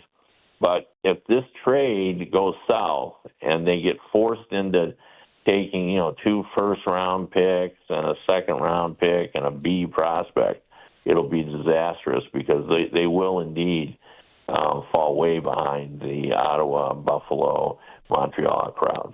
Is this situation dangerous to Yzerman's job status at all? Like, what's his relationship like with ownership? Like, would it even matter? Like, is he as safe as it comes, or is he in danger here? Yeah, it's interesting phrasing, safe as it comes. Well, this is our take on it, and it's hard because Steve Yzerman, I always say you got a better chance of getting the nuclear codes from the President of the United States than you do to get information from Yzerman. He's very, very difficult, very guarded, does not allow anything to sort of leak out about his team. Well, the Ilitch family is sort of like that as well. So we're not really absolutely 100% sure, but here's what we do know. We do know that Chris Ilitch, his ownership has been more about baseball than it's been about hockey. That baseball, he's involved, he's engaged, he hangs out with the brats of the Detroit Tigers. He's less so with the Red Wings. He tends to trust Steve Yzerman because Steve Yzerman has been not only the team's general manager, but a family friend. Mike and Marian Ilitch treated him like a son, and Marian is still alive, and she still views him as a son. So is he safe? The word we got is yes, that they still believe in him. They like him. He's a legend. There's Gordie Howe, and there's Yzerman, and there's Lidstrom. That's the, Mount Rushmore, and, they have one of those running their team. So I think he's safe. But at some point, this is the year 6, and I don't believe in the 5-year plan. I think it takes much longer than that. But still, at some point, you can't have like 3 consecutive March collapses and not eventually pay a price. Like of all the teams that have had droughts of longer than 7 years, Yzerman is the only one. I think there's been 20-some of them through the NHL history who has survived after that.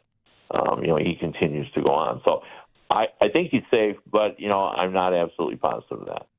Kevin Allen, Detroit Hockey Now on the Western Hotline. Kevin, thanks very much. All right. Talk to you later. Indeed. Bye. Thanks, Kevin. Someone told me to look up the Detroit Red Wings lottery luck. So I did that. I saw the same. Yeah, some reached out to both of us, Brandon. Yeah. And did you find the spreadsheet? Yeah, they've really. It's a fascinating spreadsheet. If I could just simply say that. Oh, it's spreadsheet. I found something different. I've got a full spreadsheet that I'm looking at this morning. These are the kind of spreadsheets we look at work, which is every NHL team, and then how many spots they moved up or down in a draft lottery every year since 1995. Okay, you have that because I have the list of like guys they missed out on by how far they fell. It's not that bad. I mean, the Red Wings. Yeah. Basically, you have to go back to 2020 for them to have a significant drop. They dropped 1 spot last year, but from 2020 to 2016, they dropped 3, 2, 1, and 2. You can basically look at all-time draft lottery luck. Do you know who the number 1 team of all time is in draft lottery luck? Edmonton. No. Really, with all the ones they won? No. Edmonton. Edmonton has moved up 2 spots and 1 spot. Oh, they're doing a number of spots, not just like who got first overall. How many spots you moved up? Okay, well then didn't the Rangers move up like 12 spots one year? 14. Yeah, like that. So they got lucky in 1 year, but it was a huge. Yeah. It's funny because jump. What this illustrates, kind of like the NBA just changed their lottery format. Spots. 14 spots, right? That's insane. The Flyers moved up 11 spots once. The number 1 team is the Chicago Blackhawks. Okay. In NHL history, the Chicago Blackhawks have had the most draft lottery luck. Number 2 is the Rangers because of that 14.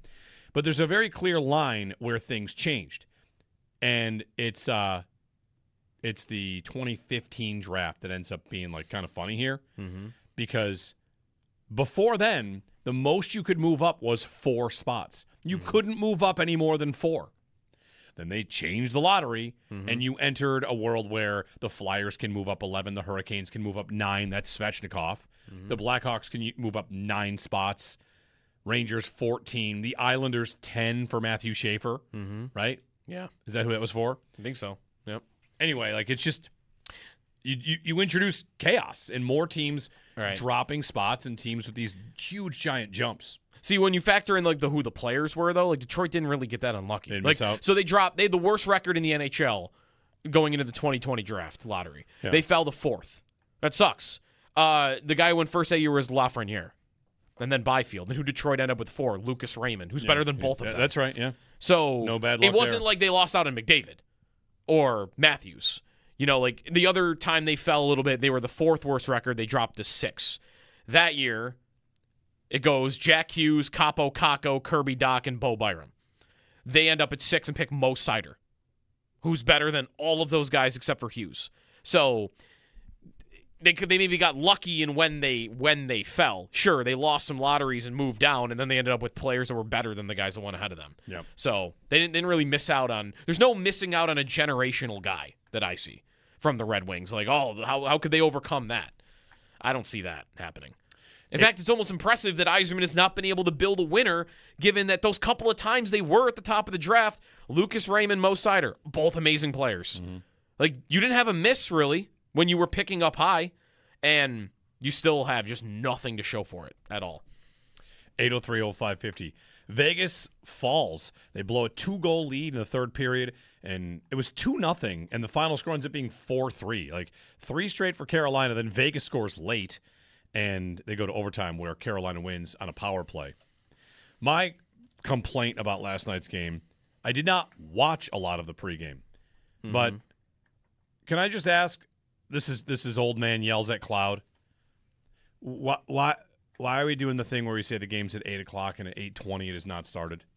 Why are we doing this? What, are you new here? Of course they do that. Although, yeah, this series has been really bad, hasn't it? Very. Usually they go 10 minutes. Just say what time the game starts. Right. This is not a concept that is impossible for humans to actually employ. They do this in the Champions League, a game that is bigger than the Super Bowl. It starts when it starts. If they say noon, it's noon. It starts at noon. Yeah. And if you want to watch pregame, you go to pregame. This is the movies all over again. What time's the movie? 8 p.m. Great. What time should I get there? 8:30. All right, that's when I show Why up. are we doing this? Is this an American problem? It's a Canadian problem, maybe too. 8:20. The game is not begun yet. It's not game It normally is like 10 minutes. Last night it's been 20 minutes. This is just game 2 of a series. Right. What is this, the Major League Baseball All-Star Game? We got to meet the entire lineups of both teams and then do what? What ceremonies are there for them to do in game 2? You got to crank the horn. Crank the horn at 7:53. Get out of the way. Let's start our sports, folks. Or just say 8:20. Why does it say 8 o'clock? It's wild that in this society we've made me the person that says, why don't they start the game when the game starts? Is the crazy person. Boy, you sound like you're really angry about that, dude. Why don't you relax? It just put the time in. It's just right numbers. Come on. It's crazy. Absolutely crazy. 8:20. The game has not even started. I feel like the NBA games got started relatively close to the tip time. Pretty close. Pretty close. Let's go, people. Series goes back to Vegas now, where they're going to crank a different siren, right? Somebody else cranks that siren now. Both these teams are cranking sirens. We got back to Vegas now for their siren. Their siren's a little different though, right? Because it's at the very top of the arena, and there's like a gate, isn't there? They've got some fancy. It's Vegas, right? They're a show. Listen, they're a show. They should have a moat around the ice or something. A moat? If you're doing the castle theme, any good castle's got a moat. They should have a moat. Would you even be able to see it? Could be like, you're like a big moat. They should have a moat around. The boards are going to block. They should have a moat around the actual ice, around the boards. Growing up, didn't you think there would be more moats in the world? Not a lot of moats. You probably didn't. Do you want something right now on the Jack Adams Award that might make you even more mad? Oh boy. Michael Russo,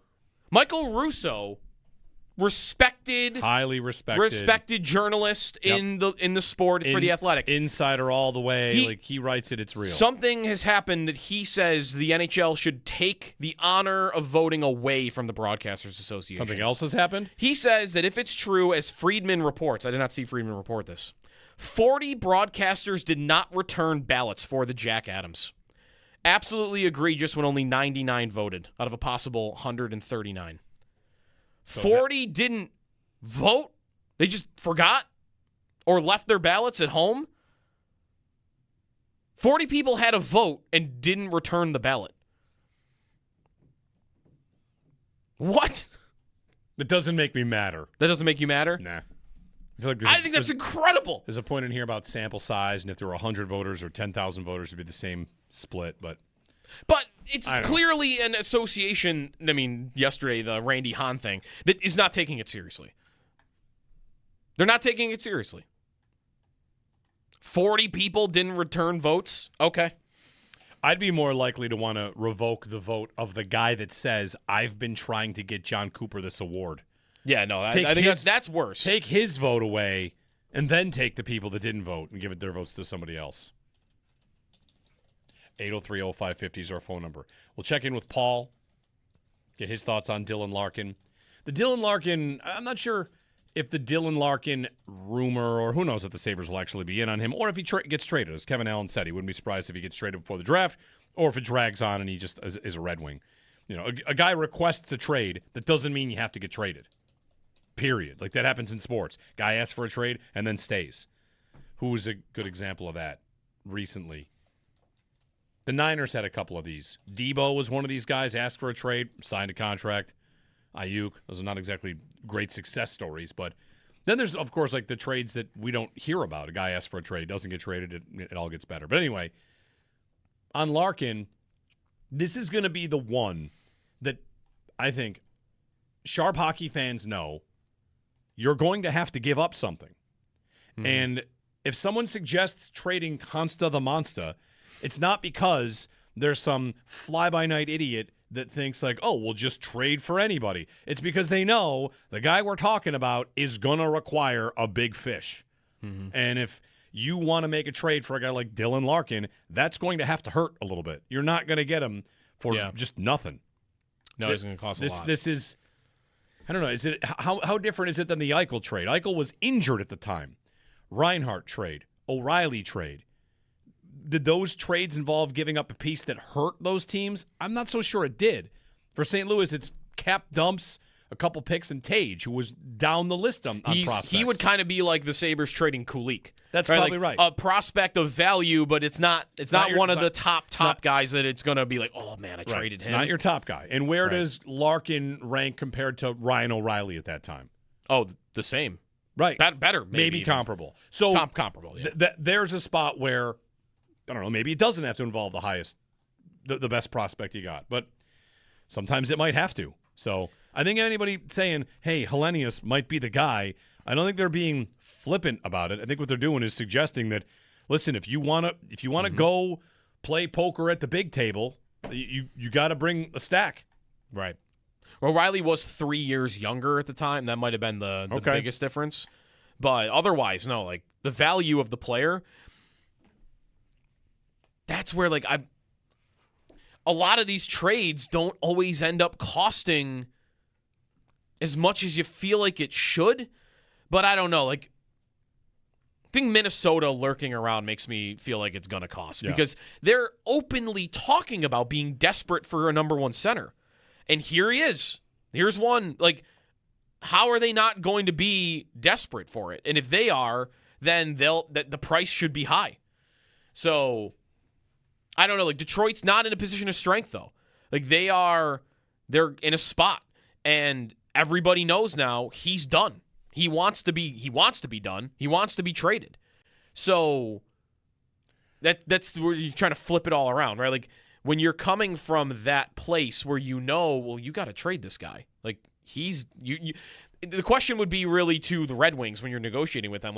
You're going to go back into next season with them? Right. And again, because that was part of, I think, what made the Eichel thing drag out. I mean, the injury was there too, but there was, I'm sure, a belief in the league. He's not playing for you ever again. Well, if I could make a comparison to this week, Dylan Larkin is not Myles Garrett. No one would make that case. However, if you wanted to get into the Myles Garrett trade chatter, what did you have to give up? You had to give up Jared Verse. That's a big piece. Yeah. They did it. Why they do it? They're trying to win the whole thing. And if you want to get in on, probably can't get McDavid or Matthews. You want to get the best player. You want to get the best player that moves this entire offseason. There's a chance that might be Dylan Larkin. Yeah. A real chance. You going to tell me you're going to get away with that without giving up something that you kind of value? David Pagnotta, fourth period, reports last night he did this, that Montreal and Toronto agreed to a trade involving Matthew Nyes at the deadline last year, and that didn't go through in time. Didn't go through in time. Montreal almost had Matthew Nyes. So is he available? And is he available to a division opponent? I thought there were rumors about the Sabres and Nyes at some point. Well, there's the point about if you think you can't get Larkin because he's in the division, some teams wouldn't worry about that. April 23rd, Chris Johnson said, going back to the trade deadline and now into the offseason, conversations around Nyes continued until the last minute with marquee Canadians and Sabres prospects in play. All right. That was on April 23rd. 803-0550. Fun offseason. That's why it's bad Carolina lost. I wanted to sweep. We can get some trades. Darren Dreger said the same thing in April. Toronto was in trade discussions with the Sabres and the Canadiens. Okay. Terrell Eving would have asked for Haig from Montreal as one of their prospects, and Roddy Murtka from Buffalo. So maybe were they bidding for Nyes? Folks, and neither got I'm going to give you a piece of advice, folks. Don't get a Roddy Murtka jersey. This guy's traded every day. Yeah, I know. He's traded every day. Actually, maybe get a Murtka jersey. Whatever you want. All right, Jeremy and Joe on WGR.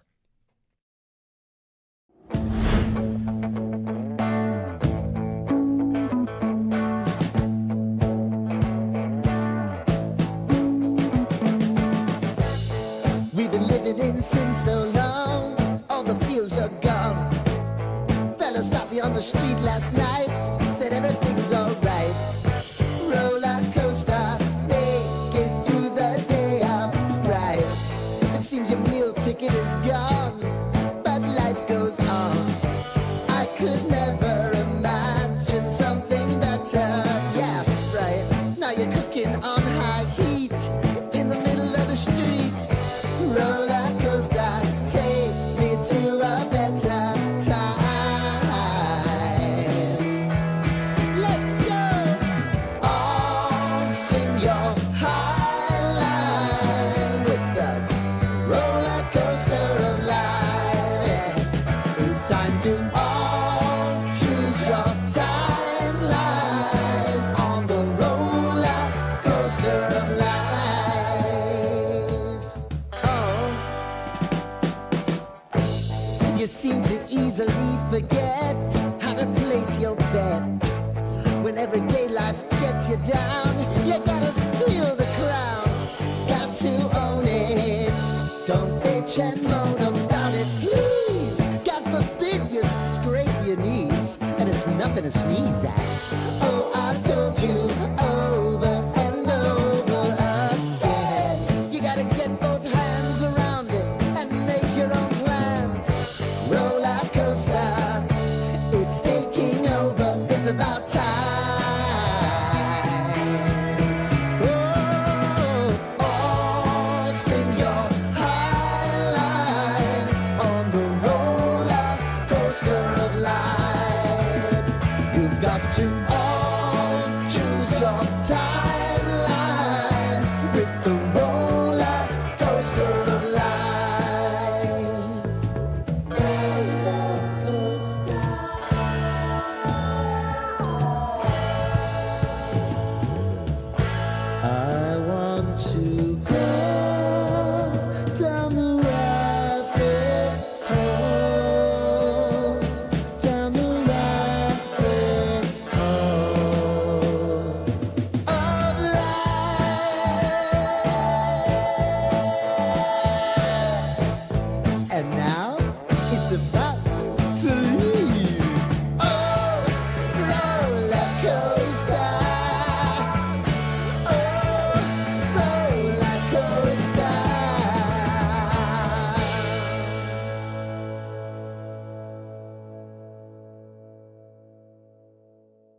The Carolina Hurricanes even the series in the Stanley Cup Final 1-1 with the Vegas Golden Knights after their 4-3 overtime win last night. In other news around the NHL, Red Wings captain Dylan Larkin has requested a trade from Detroit. Sportsnet reported it first yesterday. The NBA Final continues tonight. The Knicks lead the series 1-0 over the Spurs. Tip-off set for 8:30. Looking around the NFL Network's Cameron Wolfe reports that the Patriots do not expect wide receiver A.J. Brown's knees to be limiting at all this season. Texans wide receiver Tank Dell, who's been dealing with a knee injury, participated in team drills at OTAs yesterday. Rome Odunze said his 2025 foot injury created, quote, a different type of foot structure with those bones. And the Packers, they signed wide receiver Christian Watson to a 4-year, $110.5 million contract extension. In baseball, the Blue Jays beat the Braves 7-2. The Yankees, they beat the Guardians 2-1. Got some injury news yesterday. Aaron Judge diagnosed with a stress fracture in his right rib cage. That'll be reevaluated in 4 to 6 weeks, but out indefinitely as of now. The Red Sox, they fell to the Orioles 8-2. The Paddock Chevrolet Sports Headlines. Paddock Chevrolet with you for the extra mile since 1935. I'm Joe Cali for Western New York's Voice of the Fan, WGR.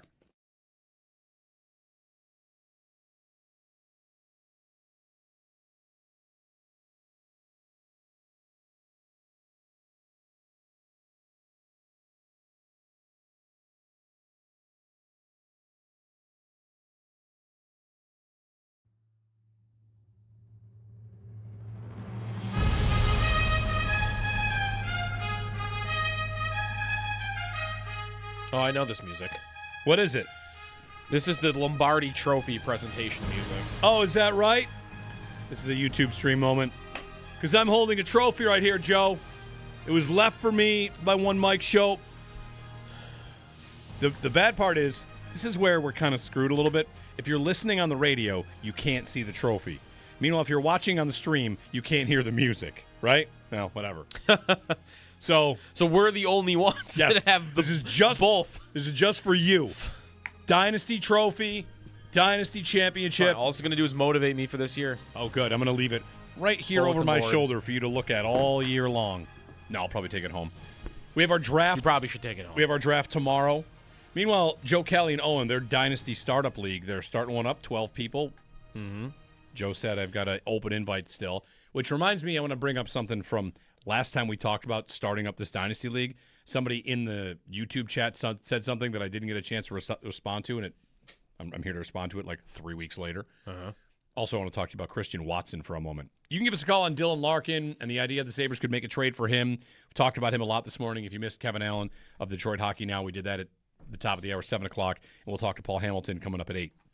So on this Dynasty Startup League, I'm asking these guys, like, are there any special rules? I like the idea of a special rule. Yep. But I've said to you, I want nothing to do with tight end premium, right? Yeah. I want nothing to do with tight end premium.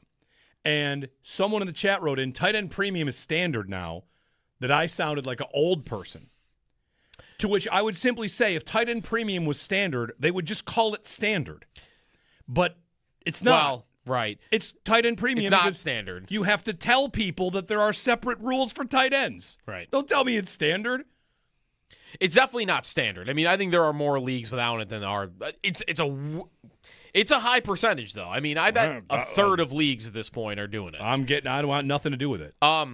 Fantasy also has this problem where standard is a scoring format that is no longer the most popular scoring format. PPR is more standard. Right. So really, like, PPR should be called standard, but because we haven't been calling it that for 20 years, then it's just like kind of we're stuck. Because nobody I know plays standard anymore. Yeah. And standard is just like there are no reception points at all. Yeah, if you're doing not PPR, you're doing half PPR usually, right? At least, yeah. Like, and even that. Oh, wait. Did you do it right? Half PPR. Half point per. Yeah, you did. You said it right. Yeah. Half point PPR is when you mess it up.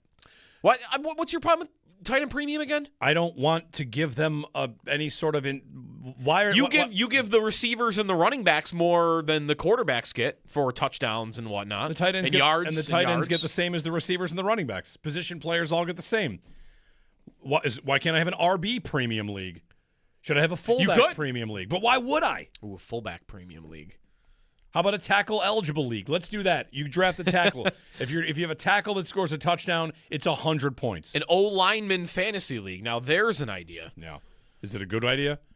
You know, you could take points away for penalties and sacks given up, and you could have a clean sheet bonus. Yeah. Meanwhile, there was news in the NFL yesterday that how much does it affect the Bills? Not a lot, but it does affect the conversation. Mm-hmm. We've had the conversation for a long time, and here's the latest version of it. You know what's undefeated is the passage of time, right? It's never lost, the passage of time. Remember 2 years ago, the Packers model? We spent this morning talking about the Red Wings model. Remember the Packers model? Yeah. Oh, they don't pay receivers big money. What has happened since? They've paid 2 of them. Jaden Reed got paid, right? Right, because it was their time. And Christian Watson just got a massive contract that for a guy who's never had 70 targets in a season. He's never had more than 41 catches. Right. He got $110 million. The Packers model was to not pay receivers. What if you want to do that? You can't do it. Maybe some team will have what they thought the Packers model was, which is always draft them, never pay them. Yeah. You could try that, and I think you might be okay if you did that, especially if you only did it with receivers in the first round because you have like ramp-up time and then 2-3 years of prime and then never pay that guy $40 million. But what kind of receiver – I think there's a lesson in here too. What kind of receiver is getting paid? What kind of receiver is getting paid?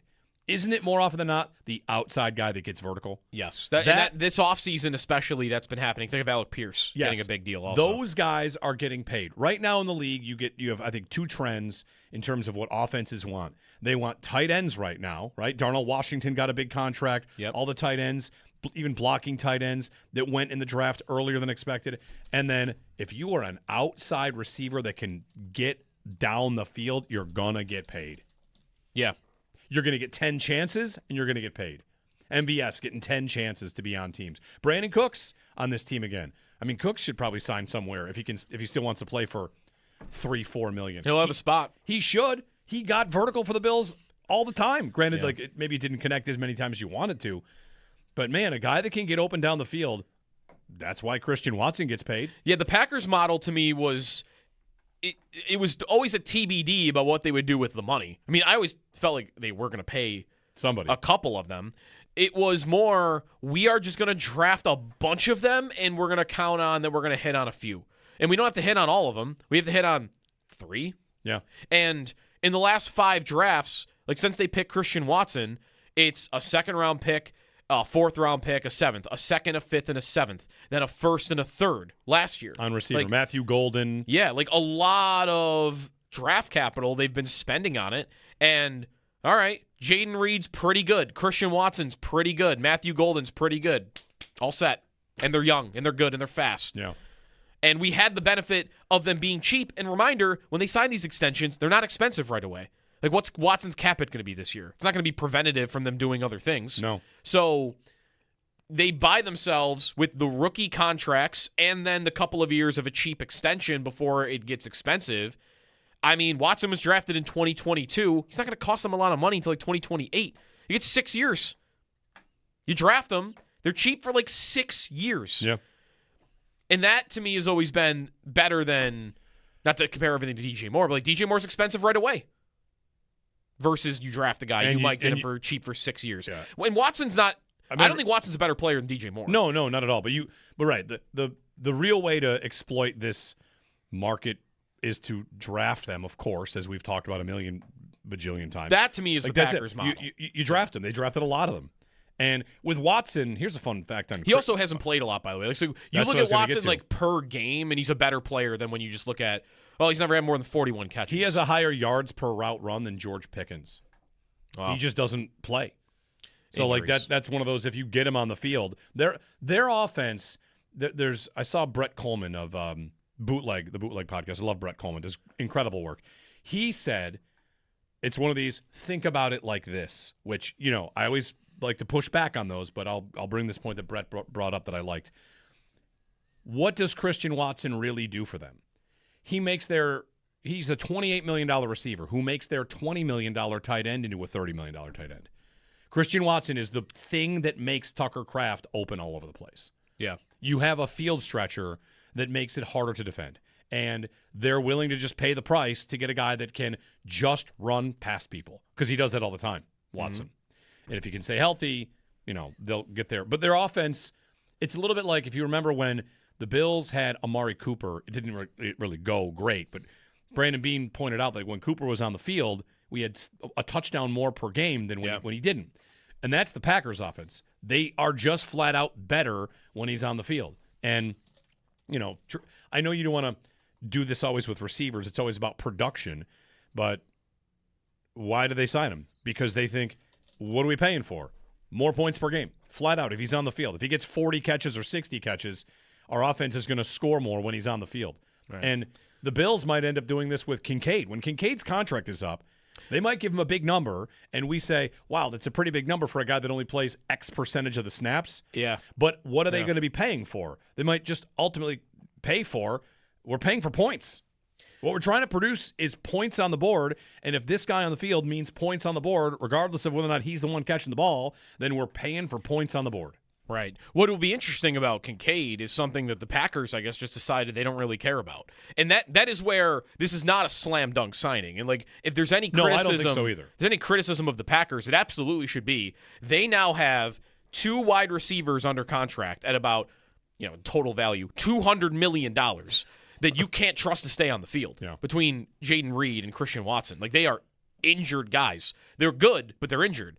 And they decided, well, we don't care about that because we're just going to trust that they're going to get back on the field and they're good players. And that'll be a test for Beane in a year, right? Kincaid is the same kind of question. He doesn't play as much as you probably want. Misses games, snap counts down. Everyone knows he's good, though. So you want to pay him market rate and just say, screw it, we don't care, we'll do it. Availability, we'll just trust that it's going to get better. Because that's what the Packers just did with Watson. He's a player I really wanted when the Bills picked Elam. Listen, if the Bills had taken him instead of Kyer Elam. He went early second round. It wasn't that much later. No. It was 6, 7 picks maybe. Yeah. I mean, we'd have a different arc. Who knows if it's better or worse, but it would be very, very different. Because not that they would what's funny is, not that they would have signed him, but he would have been their outside X guy they've been seeking forever. You bring up the point about Watson, the value he brings down the field and what he does for others. Because he's probably going to be their 4th option. If everybody's healthy, isn't he? Kraft. He's behind Kraft. He's behind Reed. Golden. Maybe he's above one of Golden or Reed, but he's 3rd or 4th. They paid Reed. Yeah. But anyway, the Packers model. Don't look at a team that's not paying receivers. Just wait. They will. Right. If they're good, they'll pay It's the same as, well, you can only win if you have a quarterback on a rookie contract. Just wait. They're all going to get paid. 803-0550. Eric Edholm, NFL.com. Most likely to win their first Super Bowl. All the teams that would be seeking their first ranked. Want to guess who's number 1? Bills. It is the Bills. Gotta be. It is the Bills. But I do have a question about the rest of this list if you want to mess around with it. We'll do that. We'll talk to Paul Hamilton at 8 o'clock. Get his thoughts on the Dylan Larkin idea. And I got to run down once again what Don Granato told me about Larkin. Raves about him as a player, as a person, as a captain, as a leader. So we'll all have that coming for you here on WGR.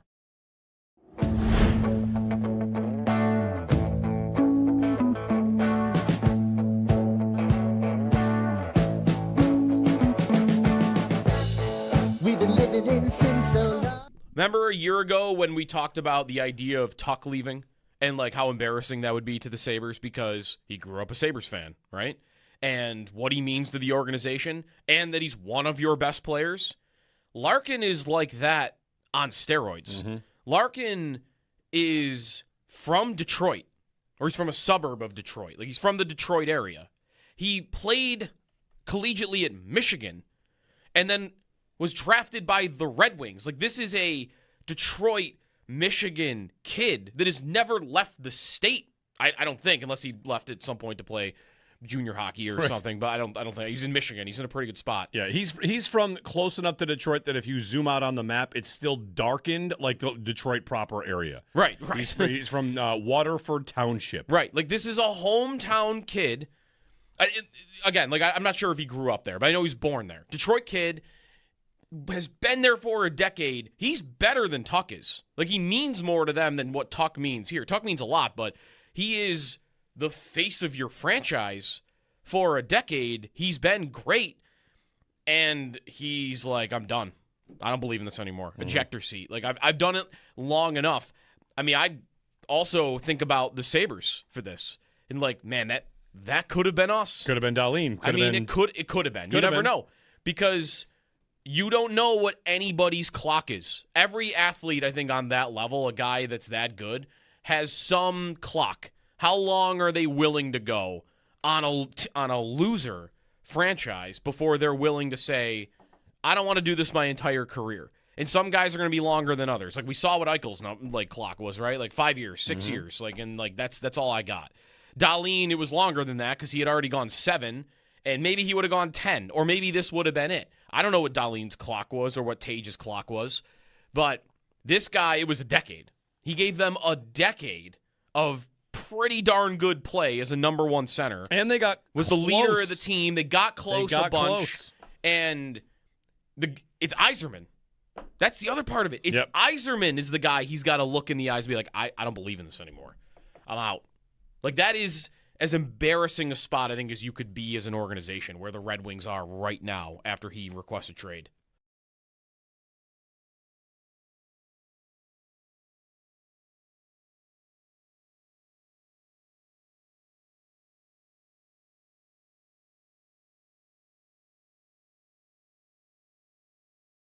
You know who loves Larkin isn't Don Granato someone we should give a call? Granato would have been with Larkin the whole time. We asked him before the Olympics, what would you do against McDavid? And he was like, Larkin. And I've done it. Yes. I think he said, I don't remember what tournament. He's like, I've done it. Larkin. Yes. A guy that's he's super fast. Trusted in all scenarios, two-way guy. He's had Selke votes before. He's been an all-star 3 times. Would Detroit trade him in division is a good question. Yep. But the thing I get to about this idea, like we're going to have a million trade ideas, and your tweet I thought was bang on, which was Joe tweeted, there are so many big ideas out there, it's kind of hard to believe the Sabres won't be done with one of them. They got to get one of them will happen, whether that's Robert Thomas or now Dylan Larkin or Heeshier's name's out there every day. For Larkin, man, this is going to really test people because what's the cost? Is it not one of your young centers? It starts with one of your young centers. And you got to be careful because we all love the young centers. We all love Consta the Monster and Noah Ostlund. And Kulik right now I feel like is a very distant third just because we haven't seen him play in a long time. Yep. But you love those guys. You love Benson. You love Doan. But, man, if you're talking about getting Larkin, you really are trying to win a Stanley Cup in Lindy Ruff's 2-year window. I think about Lindy's 2-year extension as right now a window to shoot for and winning a cup while Lindy is still ready, the same way I think about Josh Allen's prime. It is not about what a player will be in 5 years. Mm-hmm. Right now, it really is about 2 years and trying to win the cup now while Tage and Dahlin are still at their peak. And if you add a Dylan Larkin caliber of player, I don't know that it's the perfect idea, but it seems to me that if you are thinking about what kind of team should Larkin go to, the Sabres are exactly the kind of team I would think of. The other team I've already seen suggested is Minnesota. He should go to Minnesota. They need a number 1 center. They're desperate for a number 1 center. Yes, desperate for a number 1 center. I don't know what they'd give up, but Minnesota's a candidate. I just think the Sabres are an obvious fit in terms of the type of team that should be hunting this player if he moves. They're definitely on the list. They definitely should be.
Hey, everybody. Good morning. Happy Friday. Jeremy and Joe. Beautiful day. High about 80 in the 80s.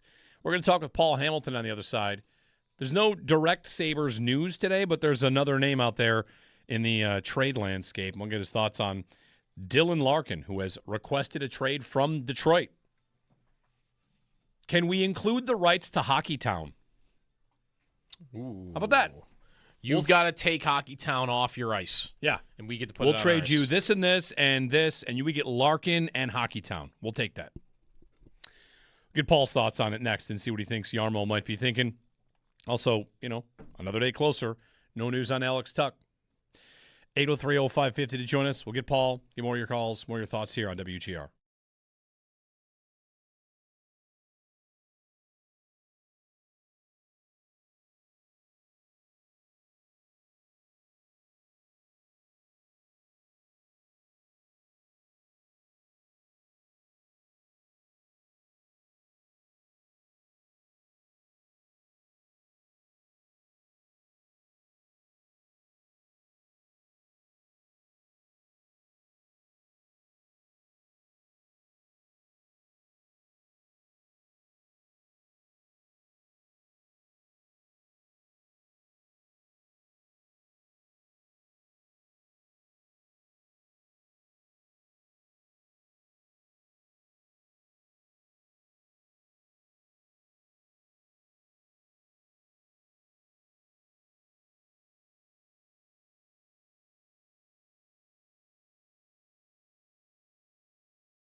Carolina Hurricanes even the Stanley Cup Finals series 1-1 with the Vegas Golden Knights after their 4-3 overtime win last night. In other news around the league, Red Wings captain Dylan Larkin has requested a trade from Detroit. Sportsnet reported it first yesterday. The NBA Final continues tonight. The Knicks lead the series 1-0 over the Spurs. Tip-off set for 8:30. Around the NFL Network's Cameron Wolf reports that the Patriots don't expect A.J. Brown's knee to be limiting this season. Texans wide receiver Tank Dell, who's been dealing with a knee injury, participated at OTAs yesterday. Packers, they've signed wide receiver Christian Watson to a 4-year, $110.5 million contract extension, and Rome Odunze said his 2025 foot injury created, quote, a different type of foot structure with those bones. That's your Paddock Chevrolet Sports Update. Paddock Chevrolet with you for the extra mile since 1935. I'm Joe Cali for Western New York's Voice of the Fan, WGR.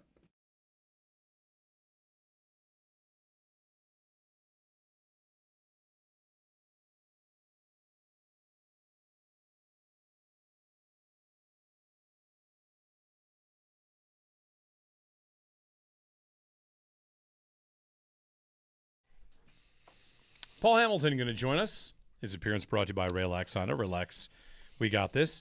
Sabres offseason, getting close to it. It usually starts once the Stanley Cup Final is over.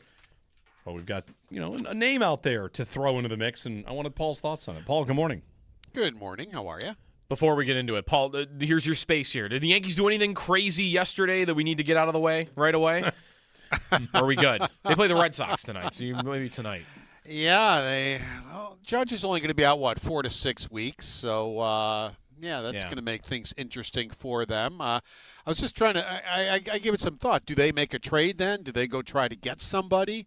Or do they just go with what they've got, on the roster? It'll be interesting to see, because I don't think they have a lot of depth when it comes to, the guy that you want out there playing all the time. Now, you could put Caballero out there, and then you got Volpe at short every day, because they're trying to put Caballero in other places, including short.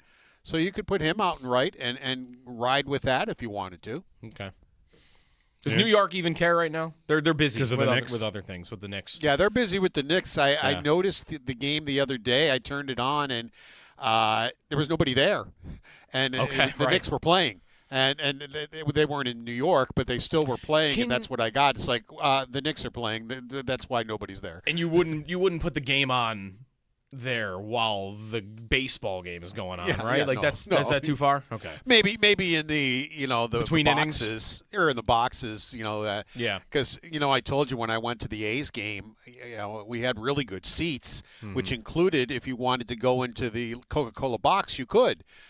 So, in there are different TVs that you could be seeing it. But as far as if you're sitting in the stands, no. Yeah. Maybe in between innings, but I think they have commercials and stuff, too, in between innings that they entertain you with.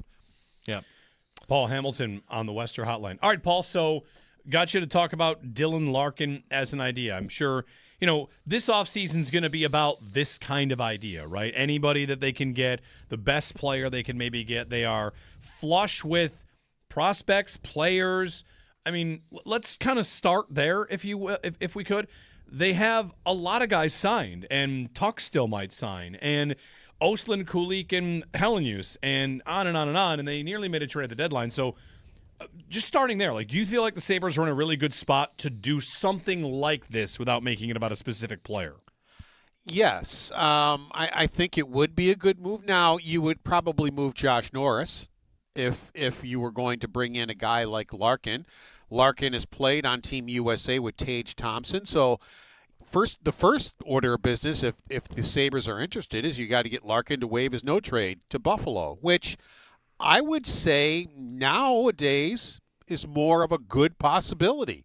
Whereas last offseason, we're sitting there going, why would somebody waive their no trade to come here, right? It's not going well. It's been 14 years. It has nothing to do really with Buffalo or palm trees or snow or anything else. Because as we've seen, whether it's the Bills, once they got Josh Allen, McDermott turned things around, players wanted to come be with the Buffalo Bills. They didn't want to before. Same thing with the Sabres. In Briere and Drury in that era, you didn't have any problem getting anybody to come to the Buffalo Sabres. And now the Buffalo Sabres have won the division. They look like a team on the rise. So I would say, I would go out on a limb and say if the Sabres were interested, Larkin would say, yeah, I would come to Buffalo and play with Tage Thompson. Because really, Paul, like he's in a similar spot to guys that have left here, I think, right? Like he is similar. He has been there for a decade and has not made the playoffs since he was a 19-year-old. Like I would think priority one for him by a lot is just where can I win? Where can I make the playoffs? Where can I compete for a Stanley Cup? And sure, there will be others, but I feel like if that's all you're looking for, he would also know how good of a player he is. If he were to come here and play with Thompson or somewhere in the top 6, like I feel like he would probably think, of course, this team is going to be a playoff team that's competitive. Plus, look at what the Sabres did to Detroit. One of the springboard games, I think, was the game in Detroit when Rasmus Dahlin returned from Sweden and everything went really well with his fiancée. And he talked to the media once he got back before the game, and he was ear-to-ear smile. You could just tell the difference. It was like a great big cloud had been lifted off him. And you remember, they were in the third period. They were behind in that game 4-1, and they won it. That was the game in overtime where Thompson basically picked up DeBrincat and flung him against the back wall and wound up, being in on the game-winning goal. And so Larkin has been on the losing end of some games against the Sabres, so he knows what the Sabres can do and where their trajectory is right now. He has played with Tage Thompson on Team USA. They've been on the same line. Mm-hmm. So, with all that being said, I think I would hope he would look at the Sabres as a team on the rise, getting ready to, do their thing and, quote, open their window. What do you like about Larkin as a player? Like, he scores goals. It feels like, though, pretty well-rounded, the skating. Like, how good of a player do you view him as? Like, number one center? Yeah, exactly what you're talking about. And a guy you can count on at both ends of the ice, a fiery competitor, a guy who has been a captain for a while. I mean, the first thing I thought about when I heard about it was Jack Eichel asking to be traded from the Sabres. And quite honestly, I didn't blame him. He just got tired of losing. And now Terry Pegula kind of felt betrayed. It's like, well, you know what? We made you captain when probably we shouldn't have. We gave you a $10 million contract, and this is how you thank us. And look at what Dahlin and Thompson did. They could have asked to have been traded. They were just as frustrated as Larkin or Eichel or anybody else is about losing. But they decided they had made a commitment to the Sabres, and they wanted to be part of the solution. So they didn't ask to be traded. They became part of the solution. So different players handle it different ways. But I don't blame Jack Eichel for asking to be traded because the losing wasn't just losing. It was horrendous losing, So, he's a competitor, and I don't blame him. That's where I got into it with somebody on Twitter yesterday, which is easy to do, but that, I don't want another quitter on this team. Like, Larkin's quitting. I mean, and, that's one of the most triggering things for me because, to me, Paul, a guy like this, going through 10 years of being on a losing team like that, I would question your will to win if you were willing to say, yeah, I'll go my whole career without winning and be okay with it. Are Vanek and Ryan Miller quitters? Right. I mean, let's go back to when they were traded. They both said, if the Buffalo Sabres are not in a rebuild, we want to stay. We want to be here. But we're at an age now where we don't have time for a rebuild. And that's the reason why they wanted to go. But it wasn't because of Buffalo. It wasn't because they disliked the Sabres. And they said, if this isn't a rebuild and it's just a reload, we're in. Yeah, that's where, and that's one person. The majority, I don't think thinks that about Larkin. I don't think there's any question about, the DNA of this player. No, I don't think this, I agree with you 100%. I don't think there is either. And I think he would be a good addition to the Buffalo Sabres. What should he cost, and should the Sabres be how aggressive, I guess, really should they be? They shouldn't be desperate for it. I think of a team, Paul, who they might be bidding against, Bill Guerin and the Wild have kind of openly been talking about how desperate they are for a number one center. I don't think the Sabres are desperate, but they also might be able to outbid a lot of teams if they're in this race. Well, don't forget Minnesota went and got Hughes. Now that's part of their salary cap. That's part of, they had to give up to get him. The Sabres have a lot of currency, as I like to call it. All the young players they've drafted, and there's a lot of good future players in this organization. Some of them are playing in college hockey right now. They've got 3 very big, very good right-handed shooting defensemen, Mertka, Kleber, who's at Minnesota Duluth, and a guy they just signed out of Michigan State, Sturbeck. All 3 now, I think Kleber and Mertka are ahead of Sturbeck, but still, all 3 can't make the team. I mean, all 3 are not. There's not room for all 3 of them to be Buffalo Sabres. The guys they have forward too. That's not, maybe there isn't as many forwards as defensemen, but still, I mean, you've got currency. That's why, when they made the trade with the Edmonton Oilers to get McLeod. Well, Savoy was one of 3 first-round picks in his draft, and it was like, well, yeah, but you gave up a first-round pick. Well, Sabres needed speed. They needed a two-way player. The first year of the McLeod era here in Buffalo, I thought went extremely well. I don't think the second year went as well. And that's why when we're talking about, well, how could they clear out some money if you wanted to sign Alex Tuch? And last time I was on with you, I said, well, you can trade Greenway for $4 million, and you can trade McLeod for $5 million, because I think Noah Ostlund right now might be a better option than Ryan McLeod, than last year's Ryan McLeod. Maybe not the first year's Ryan McLeod, but last year's Ryan McLeod. So to me, you've got a 21-year-old replacement that I think can handle that role very well. Now, he's not as fast, but I think he's as good or better.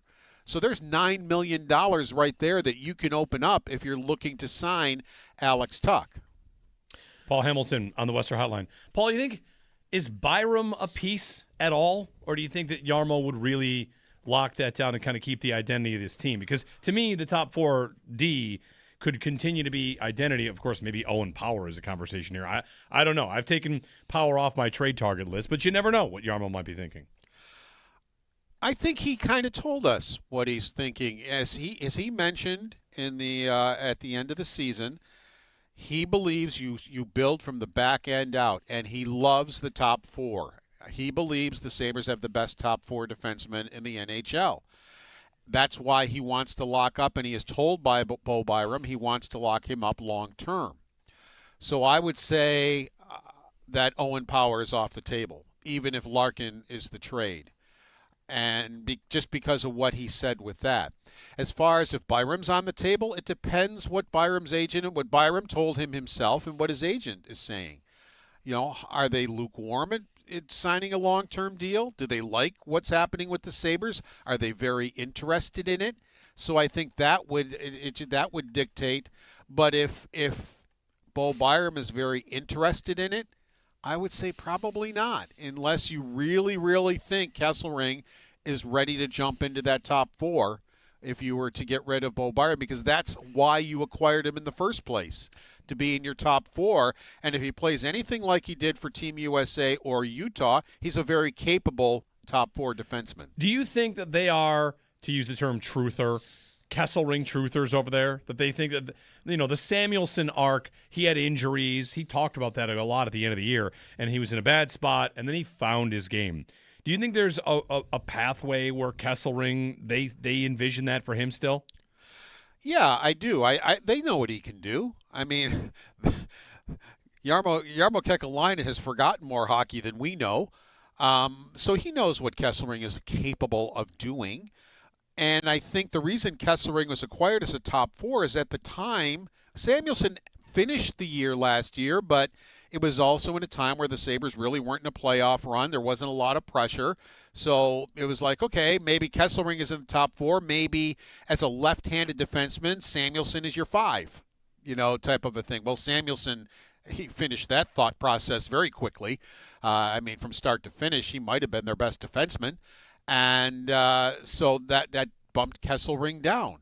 But if Bo Byram is lukewarm on a extension and doesn't know if he wants to or if he's open to it, I don't think they would. I think they still believe in Kesselring that he could be a top 4 defenseman for them. The question is, does Kesselring believe that he still wants to be a Buffalo Sabre?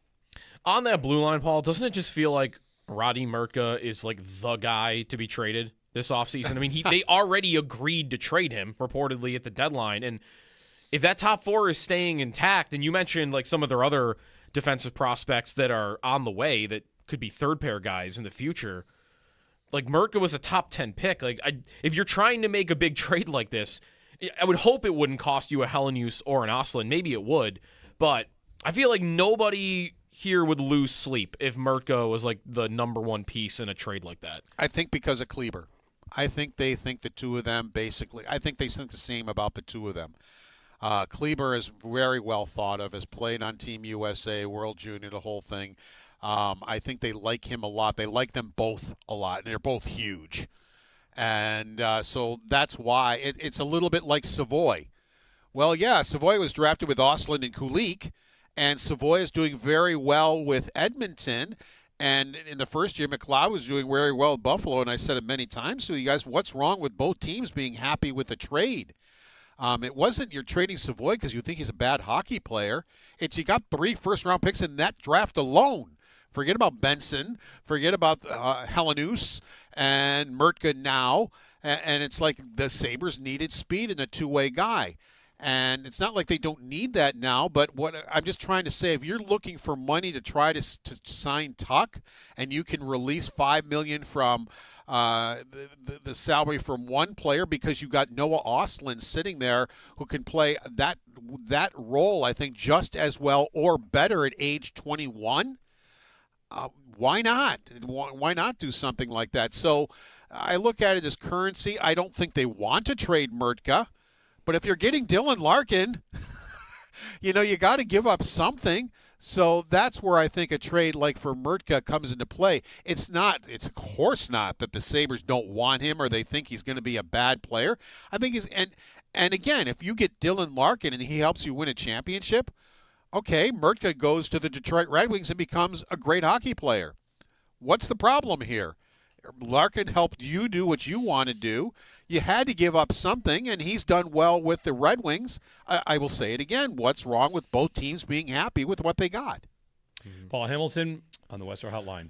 The finals, Paul, I feel like this series is going to go 6 or 7 games, right? Like, I mean, part of it is just Carolina hasn't had a team yet that's really looked this close to them, I don't feel like. Well, the reason Brian Colson and I we pick games, and the first game I had the first choice, so I took Vegas, and he kind of raised his eyebrows because he said he would have taken Carolina if he had that choice, and I just said it's been a road playoff all the way through.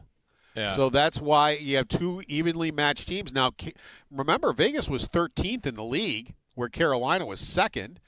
But still, look at what Vegas has been doing throughout the playoffs. And, guys, it happens every single year. Who is the leading goal scorer? Not Eichel, not Aho, Howden. I mean, it is so weird how in the playoffs some guy pops up that you wouldn't expect, and then and so it's happened again for Vegas. They've gotten goaltending, they've gotten a new coach, who is now 23 and 20 wins, 3 losses, and 1 tie since he's taken over the team. So now, does it continue to be a road series as Carolina goes to Vegas? Carolina is very capable on the road.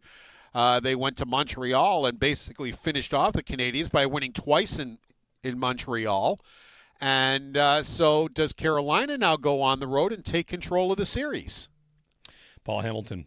We'll find out, Paul. I'm excited. I want the series to end quickly so we can get to the offseason. So you guys can tell me, is the NBA a road thing too? Because I certainly do not follow the NBA, but I did not have the New York Knicks winning in San Antonio. Yeah, I don't know that it's been as pronounced as it has been in the NHL this year. No, I mean, road teams have been winning, but yeah, not to the same level. The NHL has been crazy. So, yeah. Thanks, Paul. Take care, guys. Paul Hamilton. His appearance brought to you by Raylax Honda. Raylax, we got this. I wonder from the finals, Is it too much to say that... Wait, the final or the finals? I hate the final. Hockey should also be called the finals. There's an agreement, right? They won't call themselves the finals, so the NBA can. Is it too much to say that it's good for Alex Tuch that both of these teams are kind of being led by top free agent signings from the year before? Okay. Like, hey, Marner and... Are you scared of July 1st? Not Marner. He's a sign-and-trade, but that basically is yeah. But, like, hey, don't be scared of signing me. Last year, Carolina signed Ehlers and Vegas signed Marner, and they're both, like, their best forwards. Mm-hmm. So, here I am. Like, I don't think... It's not a bad thing. I don't know how many GMs would, like, change what they were doing based on it, but it can't be bad for Tuch that both of these teams did this. Like, they went out. Let's overpay. Let's go to July 1st. Pay free agents. And they've both been, like, critical parts of why they're here in the finals. Although the big goal last night was two former Sabre fourth-liners connecting. Eric Robinson? No, it was... A different one? Will Carrier to Mark Jankowski was the goal. And it was a nice one. Eichel, I don't think, has any points in this series yet. Okay. Because I saw... he could win the Conn Smythe, but not if he doesn't score points in the final. I don't think he's going to win. I think if Vegas wins, it's going to be Marner. I do too, yeah. Did you see the Tortorella challenge last night? Yes. I thought he should have won it. Yeah. Owen, right? Like, that was called goalie interference. I thought it was similar in some ways to when we debated the Game 7. Did Greenway interfere with Dobish? So if the whistle hadn't gone, would Malenstein's goal have counted? It's one where, like, you kind of get the goalie with your stick, but you don't really move the goalie. I don't know. Like, I felt like these are razor-thin margins. I thought that goal should have counted. I thought it was borderline, too. I think you're right. It's very similar to me as the goal that Greenway / Malenstein had. Like, it's that sort of, is this interference or is this just fighting for a puck? Right. And to me, I like to see a little more of the fighting for the puck side of it. And like, once the puck gets to the crease and it's in there and it's loose, to me, that is, you're fighting for your life now. You can get jammed, you can get bumped, you can get your stick whacked, you can get your glove smashed. That is what happens at that time. And I think you got to be able to deal with that as a goaltender. I always felt that way. Like, I've got to be ready to battle here once the puck gets here. That is the difference to me. If there was a guy whacking him or doing something to him away from the puck and the puck wasn't there to be had, that's very different.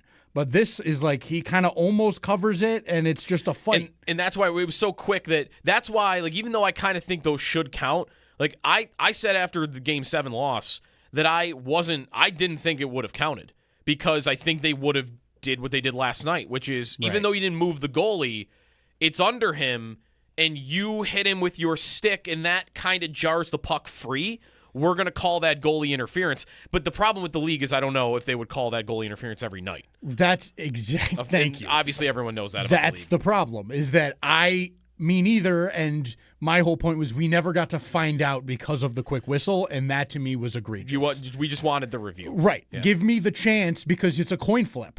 Right. And I don't know what that call last night should have been. I think it should have been it should have counted, but it didn't. And whatever. Now we're in this spot, but at least we got them to make the decision. They never had to make that decision with the Sabres Game 7 goal, and that to me was the problem. Two other little things here. Eichel did have an assist in Game 1. Yep. And rounding out the Larkin thing, someone just pointed out to us on Twitter. This is down the list a little bit, but what were the Sabres really bad at last year? Face-offs, and Larkin's like one of the best face-off guys in the league. So, down the list a little bit, but he helps you there. 803-0550 and 1-888-550-2550 on Dylan Larkin as an idea. You can give us a call on that if you want. When we get back, we've got an unhinged question going on in one of Joe's group chats we want to bring to the air. And I also want to bring up something about the idea, like, what these young kids mean. And we got to just be careful not to get ahead of ourselves on the kids themselves. So, all that coming up here on WGR.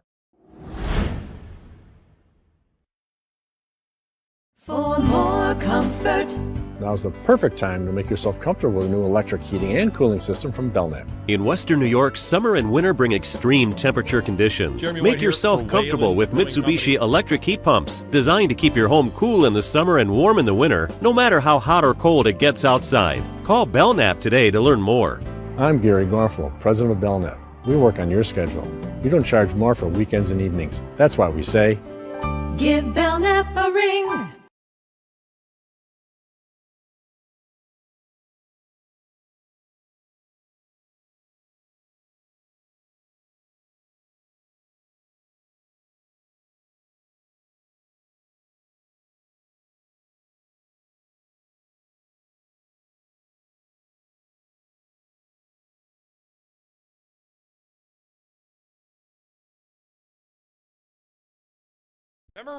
Remember a year ago when we talked about the idea of Tuck leaving and like how embarrassing that would be to the Sabres because he grew up a Sabres fan, right? And what he means to the organization and that he's one of your best players. Larkin is like that on steroids. Mm-hmm. Larkin is from Detroit, or he's from a suburb of Detroit. Like he's from the Detroit area. He played collegiately at Michigan and then was drafted by the Red Wings. Like, this is a Detroit, Michigan kid that has never left the state. I don't think, unless he left at some point to play junior hockey or something. But I don't think he's in Michigan. He's in a pretty good spot. Yeah, he's from close enough to Detroit that if you zoom out on the map, it's still darkened like the Detroit proper area. Right. He's from Waterford Township. Right. Like, this is a hometown kid. Again, like I'm not sure if he grew up there, but I know he's born there. Detroit kid.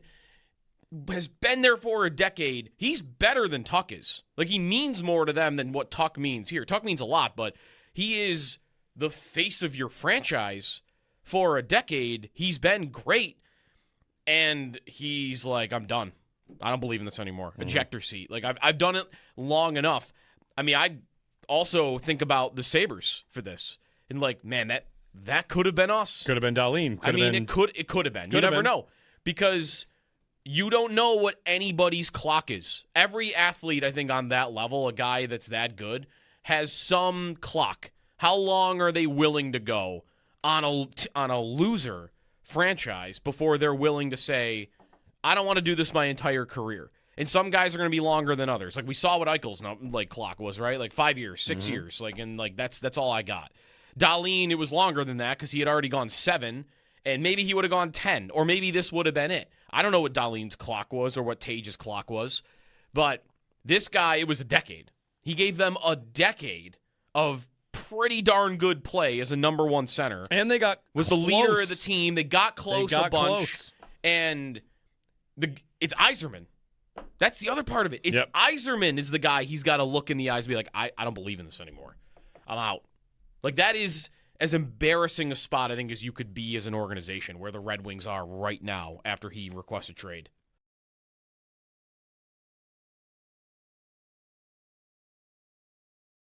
I reached out to, we mentioned with Larkin how at the Olympics we talked to Don Granato, former Sabres coach Don Granato, who'd coached the national development team and is coaching the U.S. men's national team. I think of Granato when I think of Larkin. And I sent him a message and said, like, hey, we're going to have to, hit you up about your thoughts on Dylan Larkin. You and I know he thinks quite highly of Larkin. And I'll read you 2 things that he wrote back to me that I can let you know that he said. He wrote, Larks is, which, by the way, Larks. There you go, hockeyreference.com. Yep. Larks is one of the best captains in the league, ultra competitive about winning. Tough to find guys like him that combine confidence to confront teammates and ability to earn teammates' respect at the same time. Love that. Perfect captain. Like, the Sabres don't need a captain. They don't, but you want another leader. You want someone in there that is driven to win and ultra competitive. Listen, if Tuck was truly one of the leaders of this team in the locker room and otherwise, and he's about to leave, I mean, that's a void that I don't know how hard it is to fill that, but if you could fill it with that, I mean, I don't have to worry about that part of it, I think, if I were to trade for him. So, yeah, right, he doesn't need to wear the C, but he can wear an A and do all that and feel fine about it.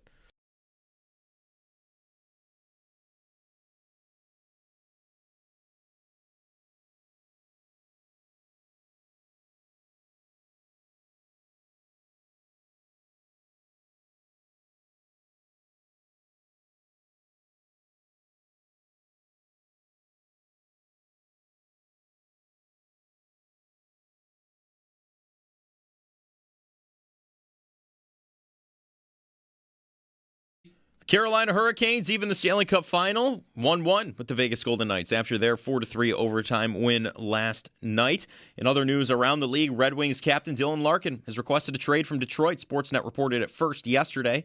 The NBA final continues tonight. The Knicks lead the series 1-0 over the Spurs. Tip-off set for 8:30.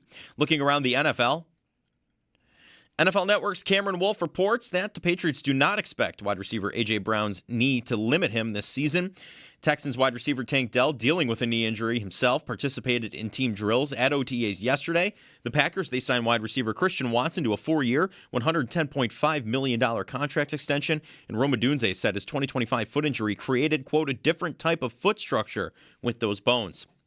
In baseball, the Blue Jays beat the Braves 7-2. The Yankees, they beat the Guardians 2-1. Some injury news from yesterday. Aaron Judge diagnosed with a stress fracture in his right rib cage, the first rib. He'll be reevaluated in 4 to 6 weeks, but out indefinitely for now.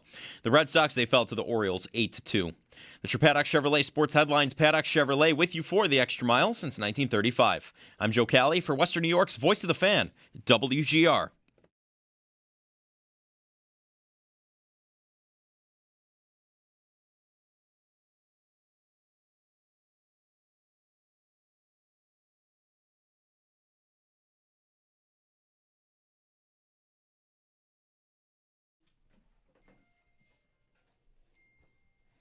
I forgot we had this. What's going on in the group chat? This song is a banger, by the way. So, during the break, one of these breaks, Joe tells us that at 7 a.m. his group chat is just going off. You got one. How many in this group chat? 14. 14 guys. Is it a fantasy league? Yes. Okay, there you go. Okay. It's just popping. Hefty chat. You look down, how many notifications are on there? Like 30? Yeah, I mean, some of them were from last night after I fell asleep, but it was in the 20s. And 14 people getting together to, of course, solve problems of society? Yeah, of course. Or what is it? The real world problems here. What's going on in the group chat? All right, here's the question that's being hotly debated and has been taken in all different directions. Uncontested offhand layup for $1 million. Whew. If you miss, you die. Whoa. Do you take the deal? That's a gamble. It's a gamble. Uncontested offhand layup. You get to practice? Has that been established? That was not one of the directions that this was taken. Do I get a day to, just the one question was asked running layup or under the basket, just like putting it up. It's got to be a running layup. I said it's got to be a running layup. Otherwise, you're just shooting offhand from under the basket. Correct. Right. It's not really a layup. No. You got to do the 2 steps. What if you travel before you get it in? That's a miss. Wait a minute. You have to be so dribbling. You've got what Owen is setting up here is I run in for the layup, I make it. All right, $1 million. I'm alive. Hold on, let's go to Gene Steratore Gene, how to many make the steps do you have decision here. Hey, Gene is a basketball ref. He would know. Mm-hmm. He would. He's got experience. Guys, that's a collection step there. That's not quite, Then Gene Steratore is the last thing you hear because technically it's, Well, that's the end as soon as he makes his call. Right. Oh, man. Well, that was the other direction that it was taken, of course, which was, do I just drop dead or die a slow and painful death? Because it was not described how that would happen. Yikes. I mean, that's where I probably check out of the group chat. Same. It's going in the wrong direction. That being the determining factor as to what I decide. Yeah. Put on the hide notifications and get out of there. I don't trust my offhand. I wouldn't take the deal. So that's what's going on in your group chat, huh? Yeah, it's 7 o'clock in the morning on a Friday. Getting ready for the weekend. I had like 5 different It's kind of groups. very orangutan versus, remember the question that was, would you rather fight an orangutan once a year or a chicken every day? Oh, yeah. In the morning? That was all the rage for a week. Chicken every day. Yeah, easily. No, I was orangutan. You wouldn't survive. Orangutan. You wouldn't survive the quality of life of the chickens would be miserable. Sure. But also, you're getting miserable protein from that, are you not? Yeah, you could just hunt. Oh, I'm eating the chicken? Why not? Why be wasteful? Yeah. I think if you gave me a year to prepare, no, it's probably the chickens. I don't think you want to do that. Like you probably Batman with prep time. the same preparation point could probably be made about the chickens. You'd get good at it after a month. They wouldn't even know they're in a fight. Right. They know they're in a fight. They know it's hard they to got to catch know a they're in a chicken. fight. It was a whole training thing in Rocky. But if it's coming at you, you're fighting the kick chicken. it. You're not murdering chickens once a day. All right, whatever you say. 803-0550 our number. Oh, you posted it. He did it. I just wanted to see. Zeke Joe, hypothetical Dylan Larkin trade costs either Tage or Power straight up. Which do you move? That's his poll. I thought maybe Power would get less votes than we thought, and he's not. Well, I'll say this. He's getting more of them. The Dylan Larkin trade request, if I may. I got a response here. I don't need them to trade for Dylan. I mean, the Sabres, how much do they need to make a move is a debate we'll probably have for the next month. But someone wrote in on Twitter and said, if the kids are so good, Helenius, Osland, include Kulik, Benson, like the Sabres have a great young core. If the kids are so good, wouldn't keeping them be trying to win the whole thing, but maybe more than once? And I'm gonna kind of live in a world in between. I have no time for listening to talk about winning the cup more than once. I have no capacity to talk about it. No, I'm trying to win it twice. Congratulations. That's not what it's about. You have to win it one time. Then tell me how you're going to win it a second time. The Sabres should, yes, exhaust everything they can to win it one time. And there should never be a decision made where it's like, I think if we do this one, we'd only win it once. Versus if we do it this way, we might win it twice. No time for that. That said, is Helenius going to just be Dylan Larkin? Is he Dylan Larkin? Larkin was drafted 15th. Yeah. Helenius is drafted 14th. Right. Larkin's career high in points is 79. Is Helenius in the neighborhood to be a 70-point player? Sure. And he's cheap, and I don't have to worry about the age is out of this world. So I'm not throwing anybody that wants to go overboard so I can get Dylan Larkin. I'd like Jarmo to make some cagey moves. I'm kind of just here to see what he does. I'd very much applaud anything that was about getting better from what they were instead of just assuming it'll all happen again. The other teams out there are talking about getting better. Who are the other teams that are in the Larkin conversation? Montreal. One of them is Montreal. Yeah. You have to stay ahead of Montreal. You have to beat Montreal. How am I going to beat Montreal next year? How am I going to beat Florida next year? And I think one thing about the GM that I am optimistic about is that I think he's the kind of GM that will not rest on his laurels and say, like, I think things are in a good spot. They have too many players. Right. And they should probably, package a couple to get a fish. And if they do, that's great. But I understand the point about long-term stuff, but multiple cups is not – I would mute if I could turn my ears off from it, I would. It is preposterous to talk about multiple Stanley Cups. Right. We can make this point about the Bills too, right? Like, I don't know if I want to mortgage the future for this one shot at it. Well, Josh Allen's not retiring. And if you don't make a trade because you think maybe I could win 2 Super Bowls, no. That's not any space anybody should be living in. Right. You need to get to one. Get to one. Get to a cup final. So, and there's nothing that says if you do that you can't be competitive after that anyway. Vegas has been like this for years. This is the Rams too. The Rams mortgaged it all for one. And what are they? They're right back. These teams are not falling on their face after they win. Vegas moves on from guys like Fleury or Pacioretty or whoever that's helped them win, and it's bold and it's aggressive and like, no, we're just going to keep trying to get better every single time, and here we are. We're great. We're still great. 9 years later, they're still great, and they're not afraid of it. And I agree. Like, I don't think Jarmo is like that. I feel like this is where I have more confidence in their direction because he's now the general manager, and the timing really worked out. Like, if Kevin Adams were still the GM, we'd all be happy. Well, hold on. Let's assume, and this is a big if, they still win the division. That they win the division. I don't think that quite would have happened if he stayed GM. But let's say it did. He stayed GM, they won the division, they made it to round 2, and he's the GM. What would you expect them to do this offseason? To fully Nothing. Add a third pair defenseman, sign talk, and say, let's run it back. 100%. This doesn't have to be right, but you ask, like, what would I expect? I would expect something like that. And with Jarmo, given that we already have signs from the deadline stuff, like, I just think he's going to be going for these types of moves Doesn't mean he will pull one off. It kind of feels hard to believe that he won't, though. All their assets, all the guys that could be available, and the caliber of player they are, the cap going up, just everything seems to fit perfectly for, yes, and being easier to convince players to come to you because you made it to the second round, and that part of it being easier. Everything is pointing to this type of deal. And not doing it in the name of, what? Oh, Larkin's 30, and I'm not sure he'll still be good in 5 years. Just, to me, any point that's made like that, I just don't want to care about at all. He's great right now. I'm great right now. Let's do it. Tony in Buffalo. Hey, Tony. What's up, guys?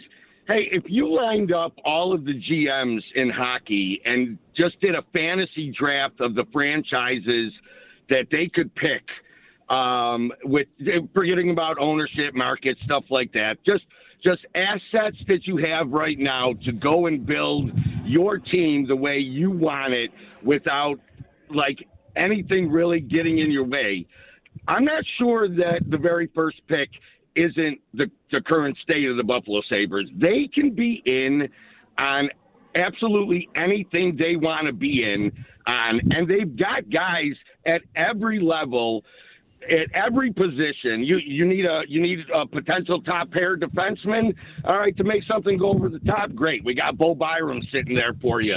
You need your goalie depth. We need to flip a goalie. You know, we've got 4 of them right now, 3 or 4 of them in the stable. Prospects up and down, guys that are already there. You need like a Jack Quinn or something like that. I mean, the number of things that Jarmo can do almost seems endless, and I think it's crazy that we could be here, all right, from where we were. But again, I don't know that there's a more appealing job to build a team any way you want right now than the GM of the Buffalo Sabres. Maybe. I mean, they don't have – did you say they have goaltending assets to flip? You have Levi, but past that, you also have a second-round pick in, like, Tapias. What's his name? Laininen, right?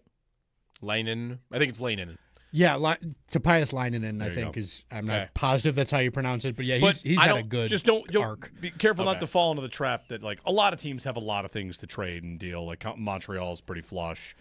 If there's a GM in the league you'd rather be, like, I don't know, San Jose looks like they're in pretty good shape. There's a few, but it is in the top 5. I agree. He's very comfortable. He's got money to spend.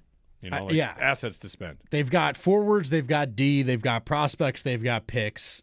They've got like the goaltending thing is depth more than it is anything that you really feel is valuable.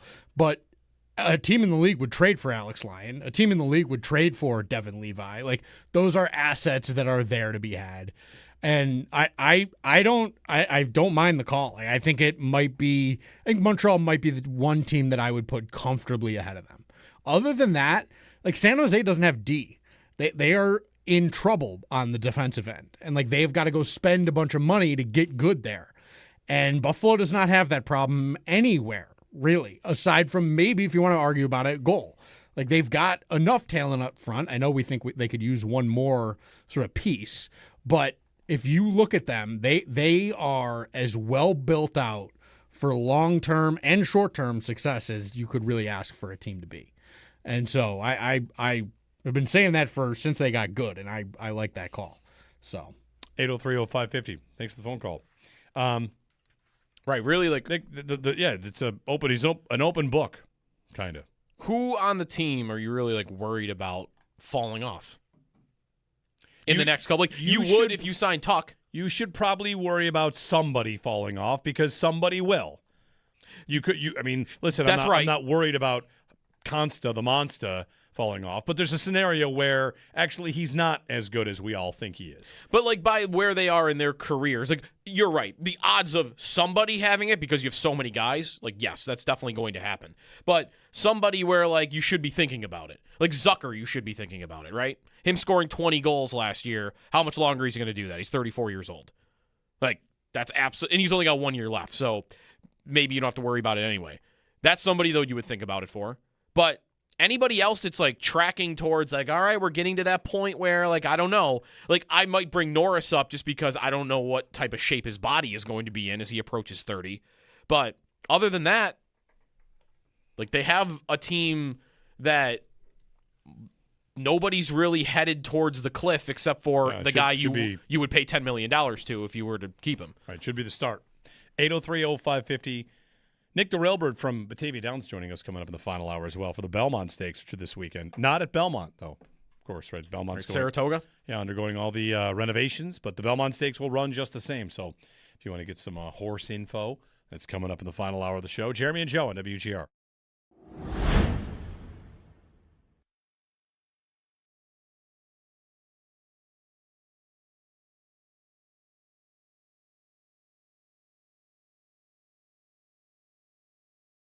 I reached out to, we mentioned with Larkin how at the Olympics we talked to Don Granato, former Sabres coach Don Granato, who'd coached the national development team and is coaching the U.S. men's national team. I think of Granato when I think of Larkin.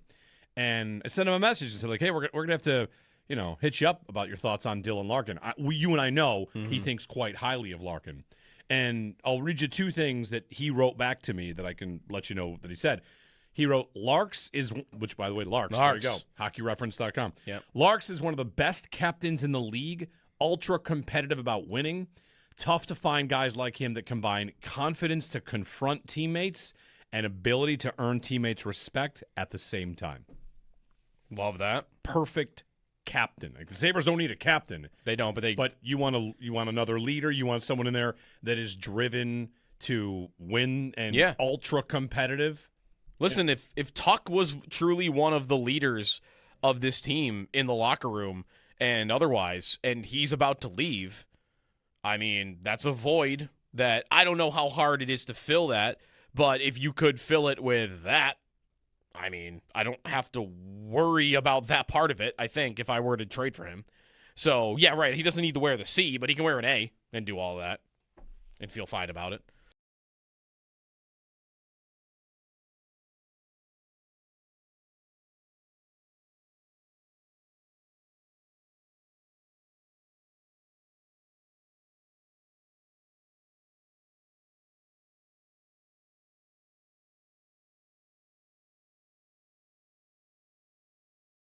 How tough a spot does this put Yzerman in? I mean, you mentioned his roots. I can't imagine it makes it any better that he's from there and played at Michigan and has been there for so long.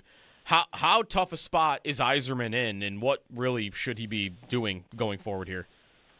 Well, it would seem he's in a tough spot because Larkin has a full no-trade clause, which means he can have final say on where he goes. But we've seen in Yzerman's history, going back to Jonathan Drouin, Marty St. Lapointe when he was in Tampa Bay, Yzerman's, I would describe his managerial strategy as stubborn. And he's not going to just make a deal to make a deal. For example, there are people saying, well, the position Yzerman is, he's going to have to just accept draft picks and prospects. I think I would be stunned if that's going to happen. I think he'll wait it out. And even though we always say you don't want a guy on the team who doesn't want to be there because it causes acrimony, I think that's exactly what Yzerman will do. I think he'll wait this out until he gets at least something. You're never going to get full value for Larkin, but he has to get something that's going to help him now.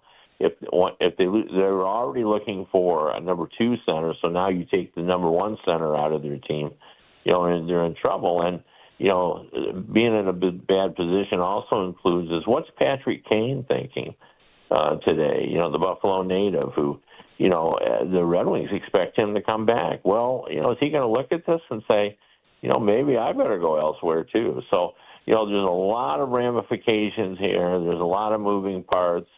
And I don't think Yzerman's in a great position, but I don't think Larkin is in the perfect position either because he's got 5 years on a contract. Yzerman doesn't have to do anything. It's not ideal to have someone who didn't want to be there, but, Larkin isn't going to, at least in my opinion, is not going to not play. He's not going to not show up and report to training camp. I think he will play. And so, we're going to have to see who blinks first.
Notice a rattle in your ducts or a rise in your heating and cooling bills? If you do, give Belknap a ring. With 0% financing, the cost of upgrading to a high-efficiency dual-fuel heating system is a breeze. Learn more at belknapheating.com.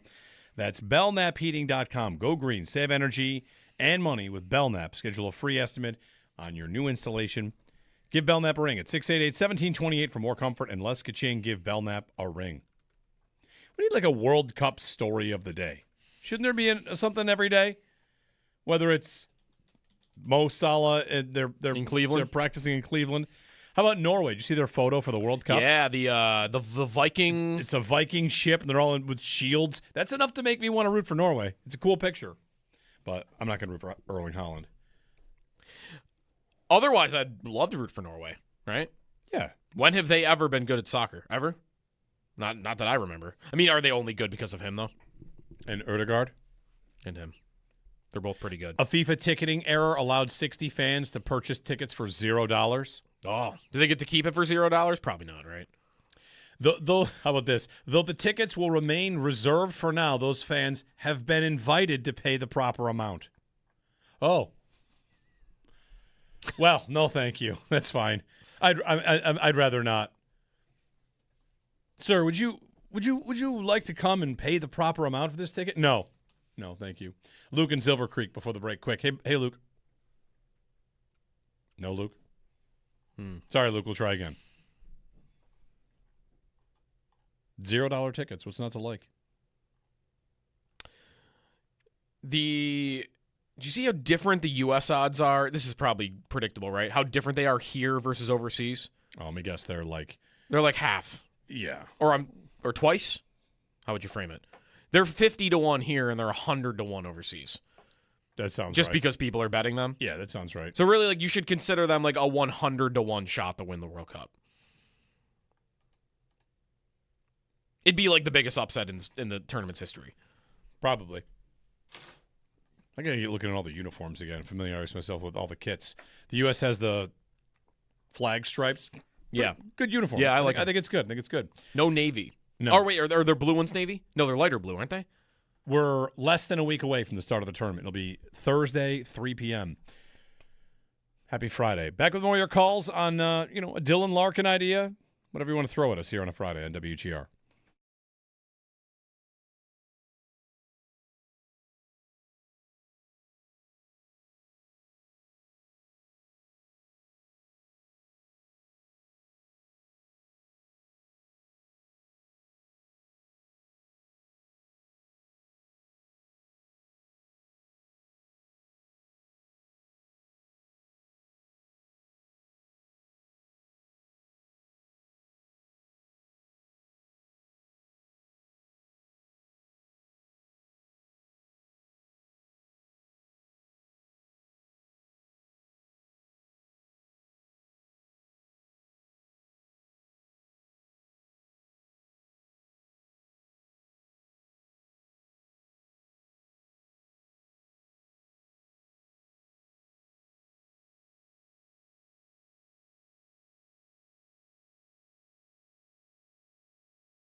The Carolina Hurricanes even the Stanley Cup Final Series 1-1 with the Vegas Golden Knights after their 4-3 overtime win last night. In other news around the league, the Red Wings captain Dylan Larkin has requested a trade from Detroit. Sportsnet reported it first yesterday. The NBA Final continues tonight. The Knicks lead the series 1-0 over the Spurs. Tip-off set for 8:30. Looking around the NFL, the Packers signed wide receiver Christian Watson to a 4-year, $110.5 million contract extension. Rome Odunze said his 2025 foot injury created, quote, a different type of foot structure with those bones. NFL Network's Cameron Wolfe also reports that the Patriots do not expect wide receiver A.J. Brown's knee to be limiting at all this season. In baseball, the Blue Jays beat the Braves 7-2. The Yankees beat the Guardians 2-1. And some injury news also from yesterday for the Yankees. Aaron Judge diagnosed with a stress fracture in his right rib cage. He'll be reevaluated in 4 to 6 weeks, but out indefinitely for now.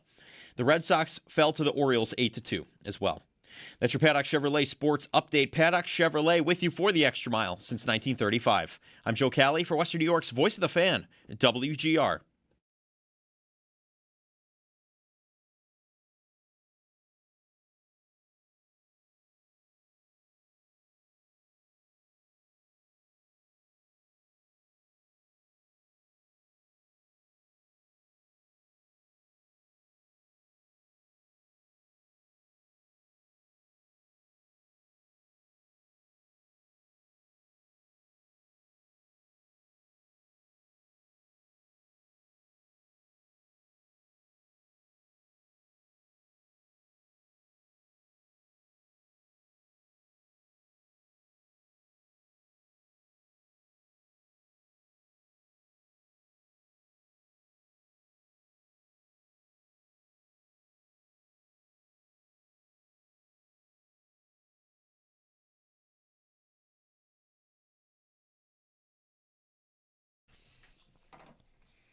Games this weekend. Busy. Yeah? Yeah, busy. Has he got chirps ready to go? Probably. Does he have a bulletin board in his bedroom with all the kids that have said stuff in the that have past? said stuff to him in the past that he's ready to go? There's a level of cockiness among 5-year-olds. You know, I will say, practice today. Like, Dad, why do I have to practice? I already know everything there is to know about soccer. Like, well, I don't think you do. So anyway, good morning, everybody. Jeremy and Joe. 803-0550 is our phone number. Final hour of our show. Then we're off to a golf tournament, scramble style. Mm-hmm. Love a scramble. It's good also as to have a scramble when you've only played one time this year. Because I agree of with course that. I have, there are times where had a kid. You'll have a scramble and it'll be a disappointment, and then times where, it's the scramble mindset versus the playing your own ball. There's a tournament I play in every year.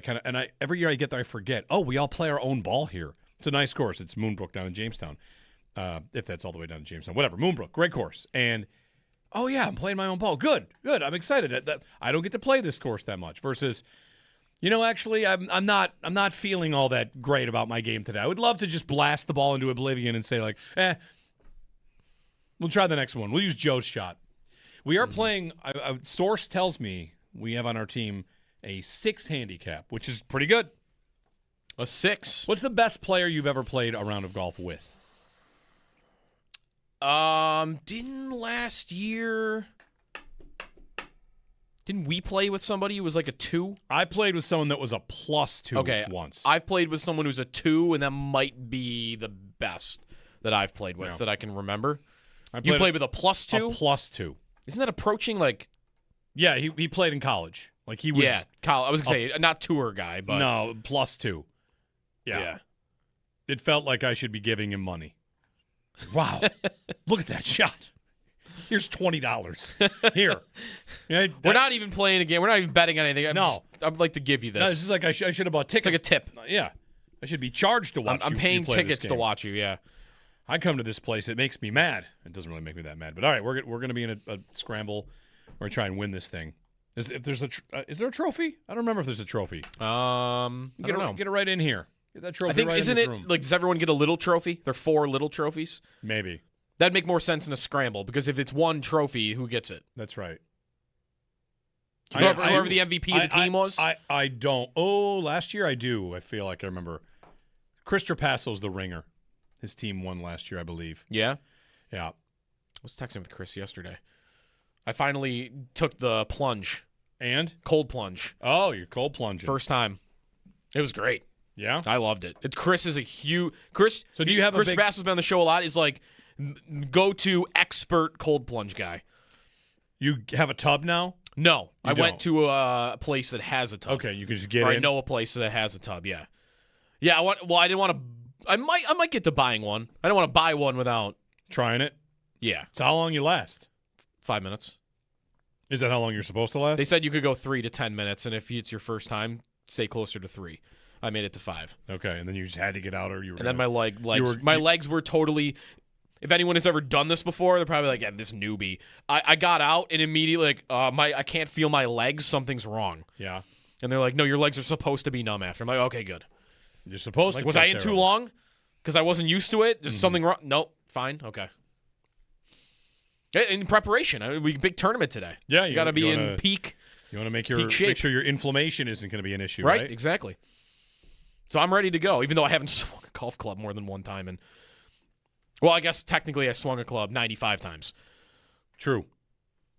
I am defending long drive champion in this tournament. No big deal. Well, I mean, no big deal. This guy over here showing up today. Is there a trophy for that? I don't remember what there was for that. There can't. No, you probably get like a box of. I think I got like a gift card or a gift card. So you usually get like some sort of prize. Really, what you should get is a driver. No, you don't need a driver. You get a better driver. I already have it. How do they know that their driver's better than my driver? No, you should get a putter. long drive champs, you get a putter. Here you go. I kind of I like that. We're not worried about your driving anymore. Although my driving. And then maybe like on the par 3, like if there's a potluck or something like that prize should be a driver. Yeah. You give the driver to something that's like a shorter game competition.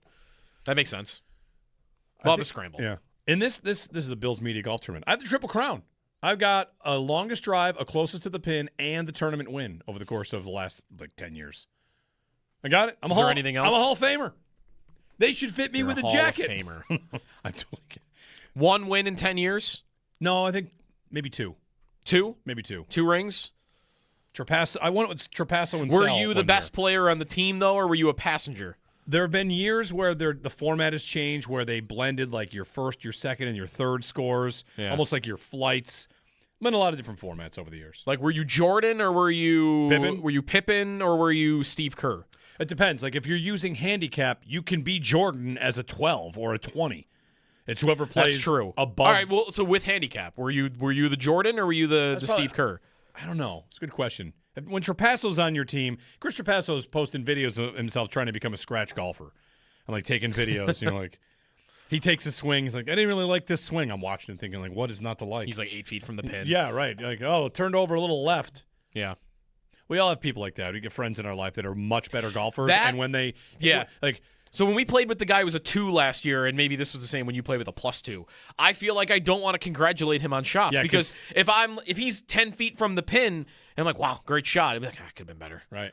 Like then I'm sitting here like, I feel like an idiot. I'm over here like playing in a different world. I'm like, that was great, congratulations. And he's like, I wasn't happy with that. It's like telling my rotation was a little bit off. It's like you tell Josh Allen, man, what a great play that was. He's like, yeah, that's the wrong read. Right. All right. I thought it was great. Looked amazing to me. 803-0550, our number, and 1-888-550-2550. Big O making his debut in this tournament. He has a long drive championship. He's gunning for the long drive. Oh, for sure. He's gunning for long drive. Although I don't know if he's playing at 100%. I got it. I played yesterday in preparation, and I fired a 78 yesterday, which is good for me. Hold on. Right. At Delaware? At Delaware. Okay, yeah. At Delhi. So here's the thing, though. Delaware, you played yesterday. There are not a lot of golf carts on that course. Will you be frazzled by the sight of golf carts today? I got ready yesterday. He might have flashbacks. He might. It's true. Uh-oh. Who's driving too close to me? Sal's gonna bulldoze me. For anyone who doesn't know, Owen got taken out 2 weeks ago. Yeah. And taken out of the game, shelved on the short-term DL after being plastered by a golf cart. Unfortunately, I was out with some time, but I'm going to come back stronger and ready to go. Yeah. Honestly, I went to the range. You got a chance to go up in the press box and take a look at the game, and it slowed down while you're up there. I got to study the swing. Yeah. I got, there were a lot of air reps with no lower body activation. There you go. That really got my hands in a good place. So, watch out today, fellas. Me and Sal are going to take you guys down. I got Owen ready yesterday. I buzzed him a couple times close. Oh, yeah. Just to let him get in his head? Get in his head. That's a great idea. Yeah. It's true. Start buzzing Owen with Squeal the golf carts. tires. That's a right, great right idea. near Rev him. up right near him. Anybody that's listening to this right now that's in this tournament today is just like, I'm just get the gonna notepad out. I'm gonna get the sound of a golf cart downloaded to my phone and just play it near you. Right. Yeah. Yeah. 803-0550. Quickly, the sports internet has been taken over by your best starting five in basketball, your best hockey lineup. 82-0. 82-0. You're trying to do that. I saw a football version for 17-0. I saw Chris Trapasso did a draft version of this. Yes, 7for7.com, I believe it's called. Shaquille O'Neal revealed his all-time NBA starting five as a result of this. You want Shaq? Like just in general, like He here's said, 5 guys if I could pick from anybody? Here's my all-time starting five. Okay. And he says, nobody's beating this team. Okay, he's on it. He's on it. For sure. Yep. He's Shaq. He's put himself on He's it. on Did it. he put Kobe on it? Kobe is on it. He picked Jordan. Yep. He picked Kobe at the 2, Jordan I'm going to guess he picked Magic at point guard. He did not. Who's his point guard? Kobe at the 2, Jordan at the 3. I feel like Shaq does a thing, because I've heard him on podcasts before. He has talked about on Inside the NBA, you could actually even criticize him for this, that it's disingenuous, that he agrees with a lot of where the sport has gone, three-point land, and he feels like he has a responsibility when he's on TV to stand up for, like, big man in the post. Yeah. So I'm going to get, you know what, I'm going to say he has Steph on there. He does. Yeah. Curry at the 1, Kobe at the 2, Jordan at the 3. So I'm just missing the power He's forward. at the 5. Who's the power forward? Duncan. Yes. That's Shaq's all-time starting 5, which, of course, what's the internet's reaction to that? No LeBron. Where's LeBron? Where do you need LeBron on that team? I feel like I could pick a 5 without picking from his 5 guys. It would beat his 5 guys. I once won on a cruise ship a game like this. It's funny. There was like I was on a cruise ship once where every night they had in the sports lounge a different, hey, pick you and a partner. You are going to draft against 10 other people, and we're just picking from the all-time list of whoever. And we won the NBA one. But I think we had Jordan on our team. How'd you win? There was some simulator that figured out how good your all-time team would be. Remember Bill Walton was on our team. I don't remember why. Yeah, you can get to 82-0 in these games. I guess in the basketball one, though, the only way to do that is if you have Wilt Chamberlain. And it has to be Warriors Wilt Chamberlain from the 60s. The hockey one, I think there are a lot of ways to get to 82-0. The hockey one, I've seen a few, and it looks like there's a lot of different people. I love that it's harder to get 0-82 than it is 82-0. Then again, they're not including the worst of the worst players or like the lower players. They're cutting off at a certain point. I mean, I think you might be the first to get to 0-82 if you were able to do it. I've seen people go as low as 10-72 and no lower. No, actually, somebody sent me a 7-75. Isn't all the AI stuff now, isn't in 10 years ESPN going to broadcast, like, aren't we going to be watching in the summer, like, AI simulated, and in 10 years it'll probably look even better, simulations of this put, like, on a screen? Like, this team versus this team. Okay. We're going to watch the... Isn't that... Are we headed that way in, like, sports broadcasting? You are young, so maybe you never saw this. They used to, on whether it was ESPN Classic or NFL Films or whatever, they used to do a game where it would be the 70s Steelers against the 80s Niners. And they would cut up clips to make it look like they were playing against each other. Like real clips? Yes, like an actual clip of Joe Montana throwing a pass against the Steelers of that. And they would try to make it look like the two of them were playing a game and decide who won. Yes. Did it look ridiculous, or did it look like it was an actual game? It didn't look ridiculous. You just had to kind of suspend the idea that the uniforms would change slightly and the time of day would change. Okay, They would go Niners highlights and then Steelers highlights. And then would they bring in like a new play-by-play or? I don't exactly remember. Okay. It was more shot of like an NFL film style. They're all low angle shots, right? Not a broadcast. Somebody out there help me with this, right? What was this called? Who did this? I'm almost positive it was on ESPN Classic back in the day. Okay, but yeah, but it was not like computer generated things. It was real clips being mashed together. Yes. NFL Dream Season was it called? Okay, that sounds right. Yeah, they used computers to simulate the matchups, but then used archival footage to edit together like it was actually being played. There you go. Yep.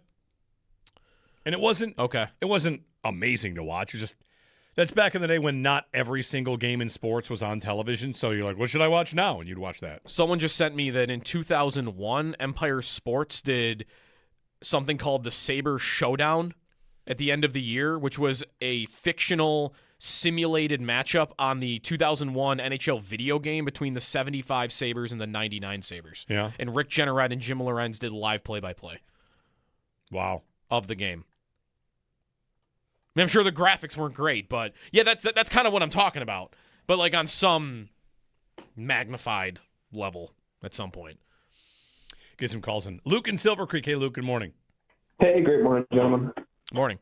So Jeremy, I know you love analogies, so I've got one for the idea of a bad team becoming a good team. And I think a good analogy for this would be like a car that's rolling down a hill that has to then ascend to the top of the next hill.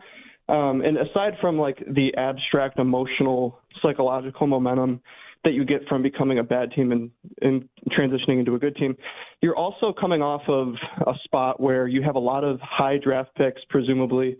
So you've got some influx of cheap young talent that helps you out. And if you think about the Bills for this, I feel like the Bills get halfway, 3/4 up that hill that they have to top to win the championship.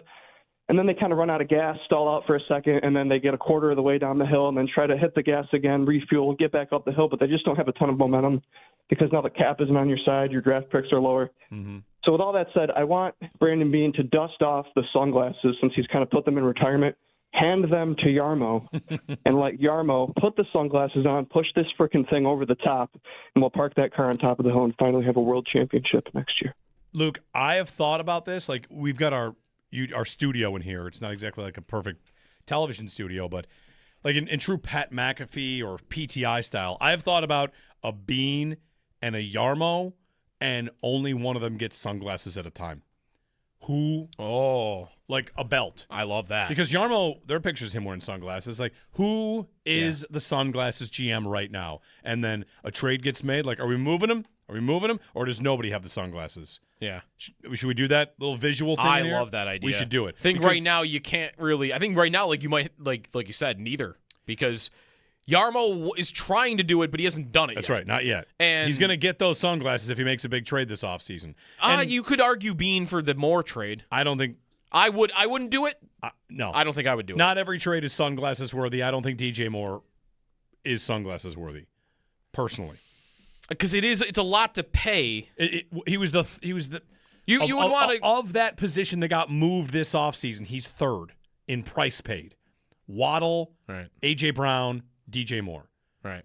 Sunglasses is the Diggs trade. It's the Vaughn contract. He's done it before, right? Like, and to this point about the comparison between the two teams, I would ask this, without saying that this is Bean's fault. I'm not saying that at all. Not at all. But if we're talking about the two teams, and the Sabres are at the beginning of a window, we hope, and the Bills are well into theirs, do you feel the Bills have done everything possible to go all in during this last 5 years? Does it feel like they've done everything they can to go in these last 5? You want to say it was the coach's fault? Fine. Mm-hmm. Firing the coach is a move in that direction, right? But have they, from a roster standpoint, they've maxed out the cap. There's no doubt about that. Like, they've spent the money. They've definitely spent the money. But have they done anything? Look at all the teams that are trading first-round picks. The Colts have done that. The Packers have done that. Right. The Rams have done that. I've got Denver. They've not traded a first-round pick for a player to help them right now, and that is not even really all the way in. That's just a big move to trade a first-round pick. They traded a second. It's pretty close, but it's not a first. So late second too. Let me ask you this way: would you settle for? And it could work because again, the Bills could have won with these rosters that Brandon Beane's put together. They just have fallen short for whatever reason. Would you take Beane's level of aggressiveness in the last 5 years for if it was a Madden slider scale, whatever that number is, apply that for Yarmo for the next 5 years? Is that you good with that? No, I don't think I would take that. Because it still might work. I believe it still might work and it might win. It might. The Sabres would have an offseason where they probably wouldn't make a big swing. Probably They'd not. be in on it. They would add some players. Make offers. They would add some players and they would still be good, but they would not. You're not talking Robert Thomas or Dylan Larkin probably in that scenario. No, not that it has to not. be those guys. So again, I'm not saying it's all been his fault or it's all been wrong. Just that exact level of. And I saw yesterday that the Bills are on rumor watch for Max Crosby. Should we take that off the table? Is Max Crosby a guy that could get moved at the deadline? Deadline would feel closer to reality than anything else. The other thing I'm trying to think is who is the guy you feel like you really missed out on? Crosby's cap hit, by the way, is $35 million. Yeah, and his salary is $30. So trading for him would be very difficult. Who's the guy that they didn't get that cost a first-round pick that was a missed opportunity for the sunglasses to return? Waddle. He got traded to the Broncos for a first-round pick and, a package. Right. That one, it could have been blocked, though, just because did Miami refuse to do business a lot of the reporting was they disagreed over which year it was going to be. Right. Other players that were traded for first-round picks, like Dexter Lawrence got traded for a first-round pick. 10th overall, you don't have that. Right. DJ Moore a couple of years ago, but that's a pick swap trade. And then you have a lot of quarterbacks. And you have Tyreek Hill, which were the Chiefs trading him to you when that happened? Did you want to do that anyway? Yeah, probably not. Devontae Adams, the A.J. Brown trade that just happened. Yeah. I mean, there's not many. There are a few ideas, but there are always these reasons why you can't do it. Yep. It's either the cap or it's Myles Garrett. You didn't have Jared Verse. And part of that is their own doing that they weren't in a position to make a trade for a Myles Garrett. They didn't have that player. But I wouldn't want to give them a lot. I wouldn't want to say that they are one of the more aggressive franchises in the league in the last 5 years. Maybe in the previous 3 to 5 years, but they're not doing what the Rams are doing. They're not doing what the Eagles are doing. That doesn't mean you can't win. No. The Seahawks won the Super Bowl. Are they more aggressive than the Seahawks? Maybe. I don't know that Seattle is this most aggressive team, but when the Rams and the Eagles are always out here doing this stuff, and they are also at the same time continuing to maintain how good they are, that's where you get to, well, why can't I be like that? 803-0550. Yeah, I mean, not everything has gone terribly. Everything's been wrong. It's just a matter of if they had just dialed up a little bit more, it might have blown up in their face. Can you argue they've been more aggressive than Kansas City? Kansas City's traded away top guys for picks. The Bills did that with Diggs, and that's really it. And they didn't get first-round picks. But they traded L'Jarius Sneed. By the way, is visiting him, might go back now. In the other way, the reverse sunglass is well, have I made a trade that gets a price like that back? Because Diggs, you got a second back, kind of the equivalent of what you paid to get more. Yep. Kansas City has traded away guys in their prime, like Tyreek Hill and Trent McDuffie, where they've acquired first-round picks back. Right. Easier to do, I think, when you've won the Super Bowl.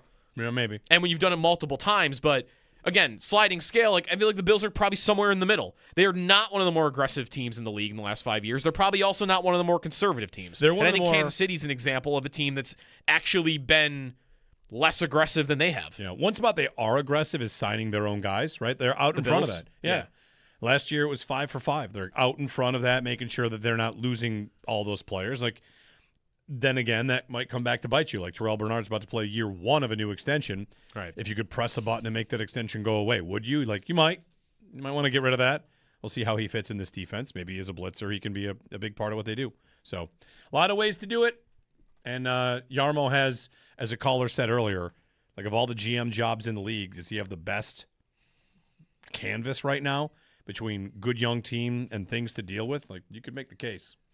803-0550, Jeremy and Joe. Nick the Railbird, when we get back on the Belmont Stakes, the third jewel of the Triple Crown. There'll be no Triple Crown this year, but the Belmont Stakes, if you want to get your bets in, figure out what you want to do, get to a Western New York OTB, and we'll have the info for you from Nick the Railbird next.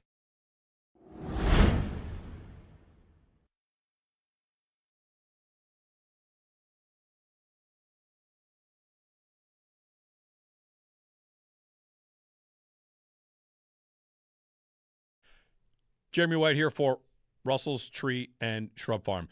Transit near North French and East Amherst, if you're into landscaping as I am, if you're into getting stuff in the ground or hanging baskets or flower beds, whatever it might be,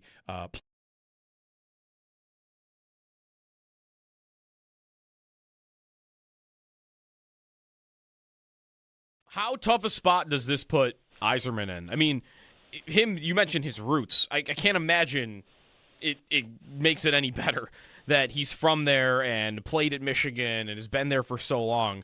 How tough a spot is Yzerman in, and what really should he be doing going forward here?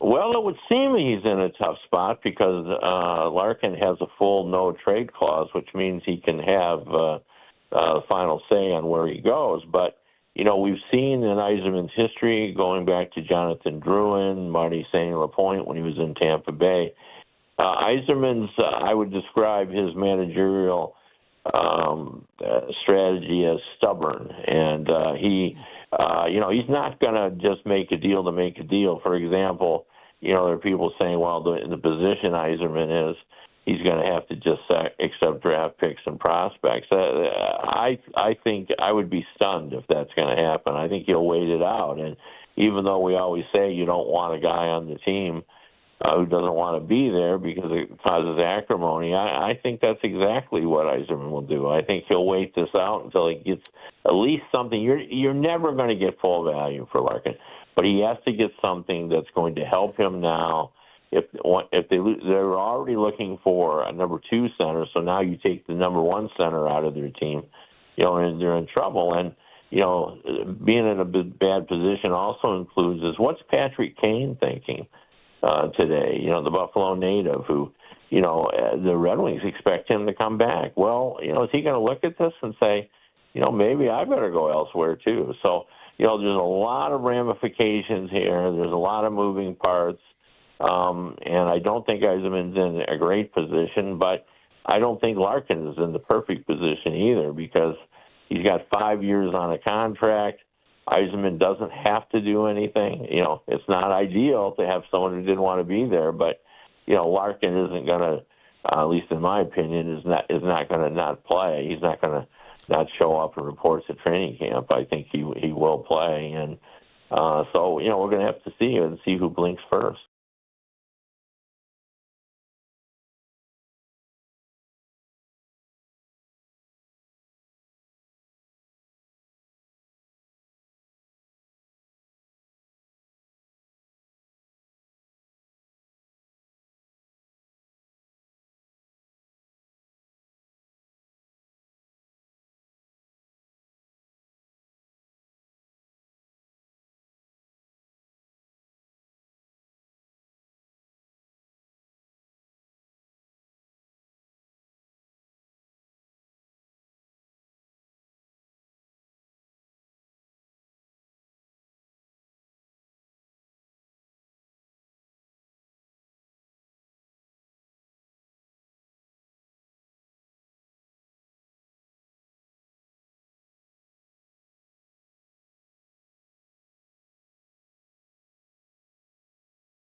Belmont Stakes this weekend.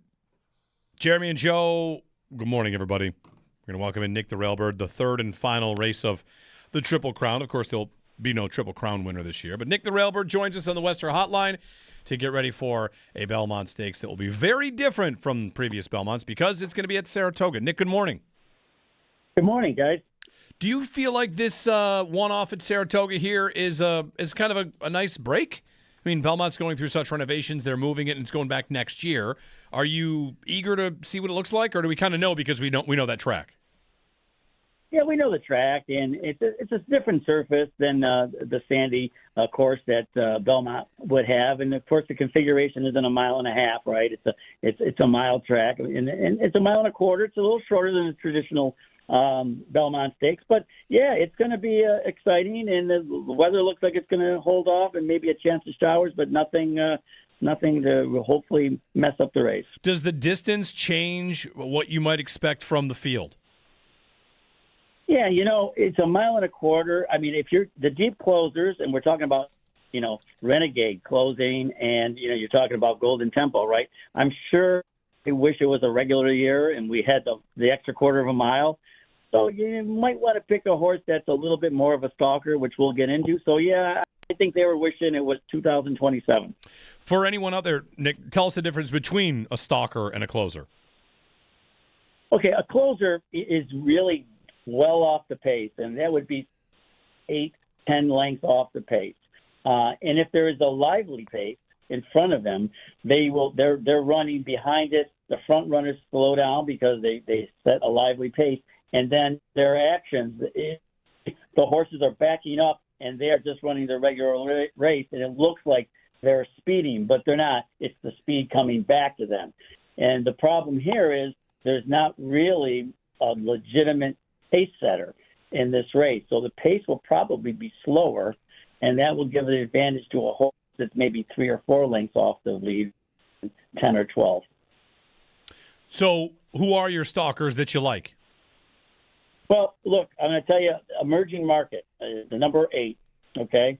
He ran 10th in the Derby. It was only his third start, okay? At the top of the lane stretch, he was 4 lengths off the lead. Then he flattened out. But I'm going to give everybody who doesn't follow horse racing very closely a big tip here. What you don't read in the past performances is he lost a shoe. He lost his front shoe in the race. Now, that's like, taking, your running back, right, in football, and you lost a cleat, and you'll expect to be able to run quickly.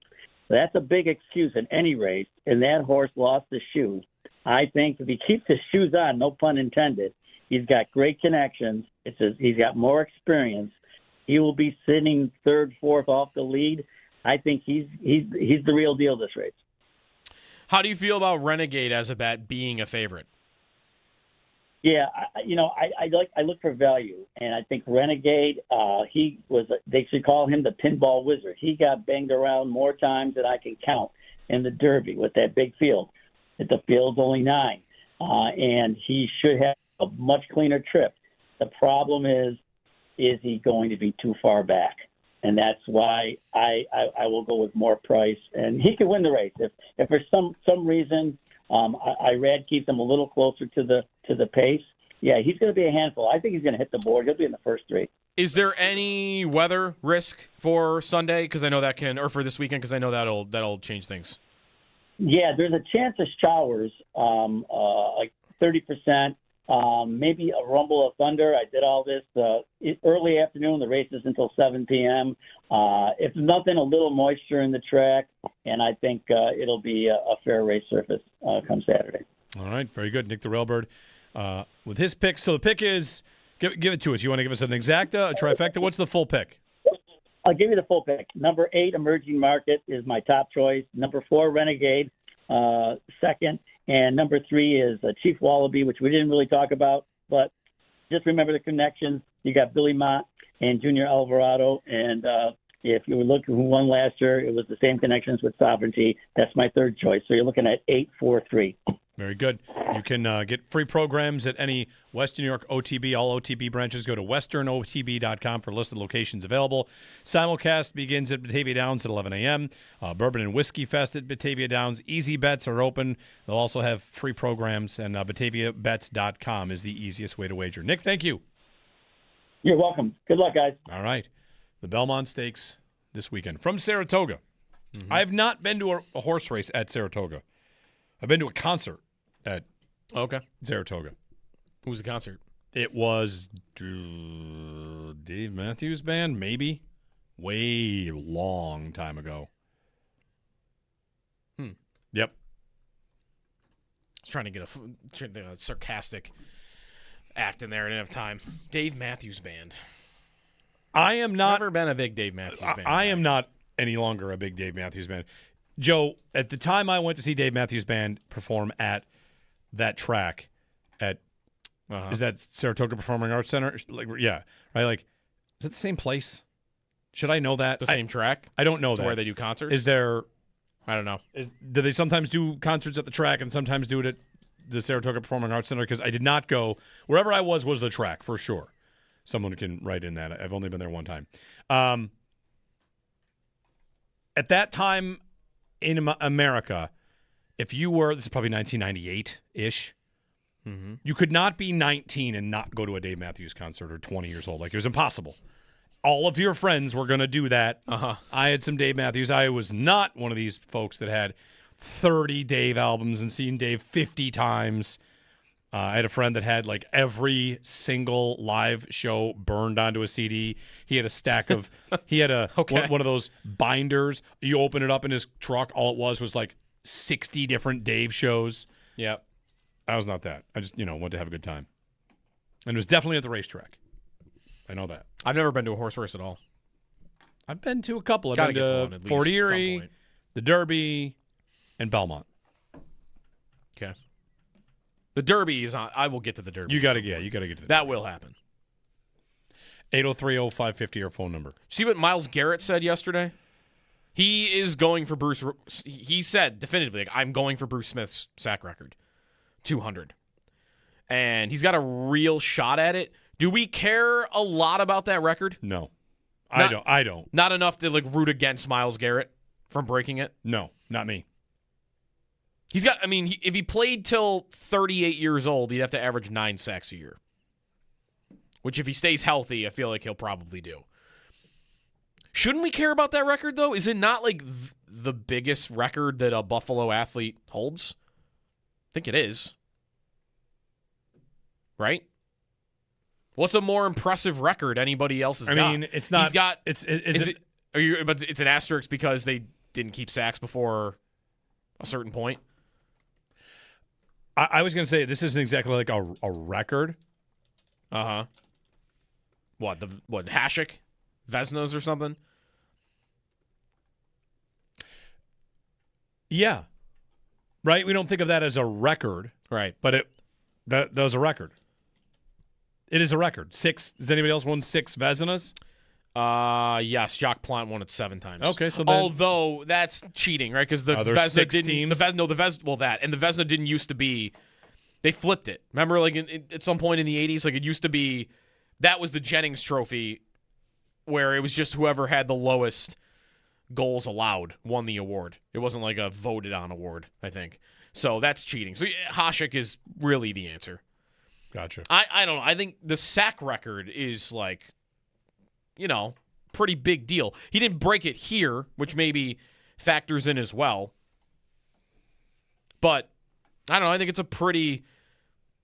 It's probably. I wonder how important it is to Bills fans that watched Bruce. Like that. That's where I wouldn't even want to speak from it on expert. Like I didn't watch him play, so I actually maybe remember him a little bit in Washington at the end. But does a Bills fan that went to every game in the 90s, like, hell yeah, I want to keep that record. I love that record. Multiple people have written to me about the Saratoga Performing Arts Center. SPAC is where the concerts are, not the track. I'm telling you, this was so long ago. Yeah. I walked through a horse track to watch this concert. Okay. I walked through it was all there. At the horse track. Yes. What's the name? Where was the stage? Just like in the infield. In the infield. It was an all infield. I believe you. Unless I dreamed it. 1998. Was that peak Dave Matthews Band? No idea. Late 90s? I don't hear from them much anymore. I mean, I know they're still touring. I'm looking for 1998. If it might have been 98, it might have been 99. Saratoga Springs, July 28th, 98. I don't know. Maybe we maybe we partied at the horse track. I'm old now. It was all infield. It was a stage set up in an infield. Anyway, I digress. Was I in college? I might not even been in college. I might have been younger than that. Who knows? Who cares?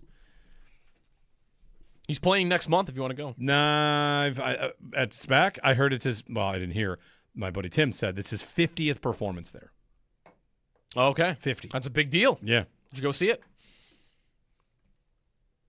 You predate the first one, maybe, because if he wasn't yet performing at the Arts and he was in the infield. This is not where I saw him. I'm looking at a picture of the venue. I've never been to a show.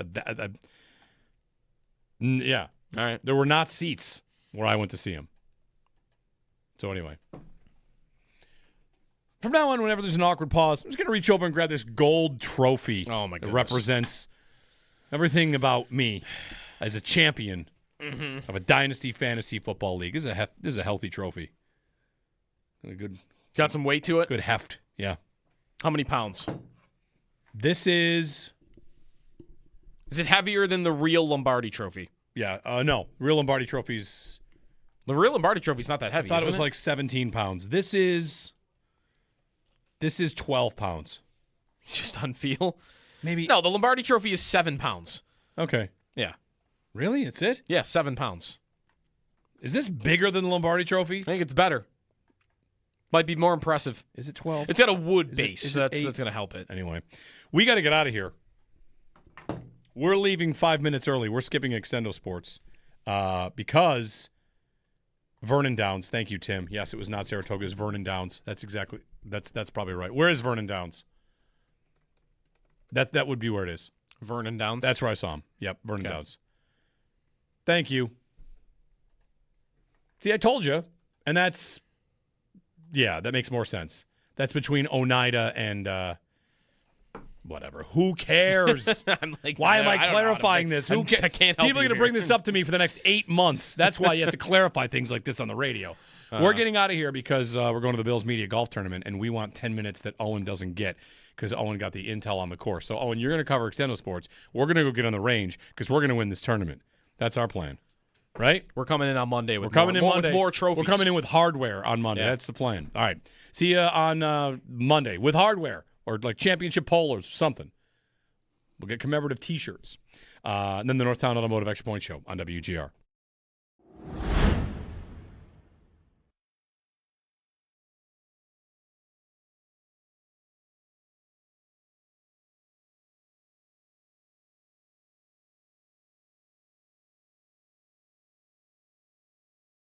Jeremy White here for FanDuel Sportsbook, official sportsbook of WGR. With FanDuel, you can jump into the NBA Finals, Game 2 on the way, and they give you better payouts on same-game parlays all NBA playoffs long. And also, you can get $350 in bonus bets guaranteed after betting $5 for 7 straight days. That's it. FanDuel's the best place to bet all your favorite players during the NBA's biggest event. Play your game any way you want. Seek out individual player markets for baskets and rebounds, or build an epic same-game parlay for a chance at a bigger payout. It's all up to you. Go to FanDuel.com/local, and best of all, with FanDuel, you get paid instantly when you win. Ready to play your game? FanDuel.com/local. 21 plus and physically present in New York. First online real money wager only. Minimum $5 wager required for 7 consecutive days. $5 first deposit required. Bonus issued is non-withdrawable bonus bets that expire 7 days after receipt.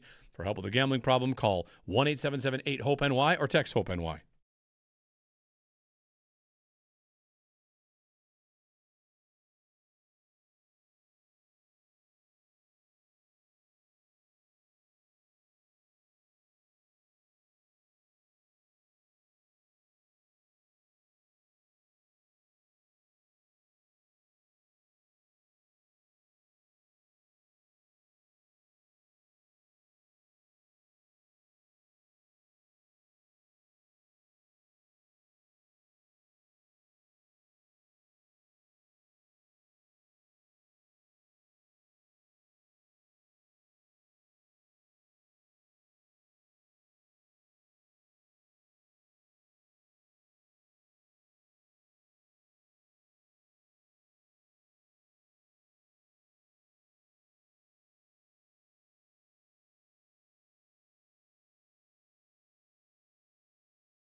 Well, this is going to be fun. We've been left to our own devices, Joe Kelly. I know. What are we going to do? You're at a little bit of a disadvantage here. They're going to go scout the course on you, all of it. I don't know how I got, buried over here in hosting the 5-minute segment to end the week. But we played around yesterday. You played very well. Yeah, we'll be all right. We'll be all right. We got Bill's media tournament coming up. That's going to be fun. Jeremy and Joe bailed early to get an advantage on me. Mm-hmm. Leave me in the dust. I'm not going to know where to go. I don't know. I'm a rookie at this thing, so I'm in trouble. Sal, though, who I played the course like 2 days ago. I do. So that is what their claim was to make up for.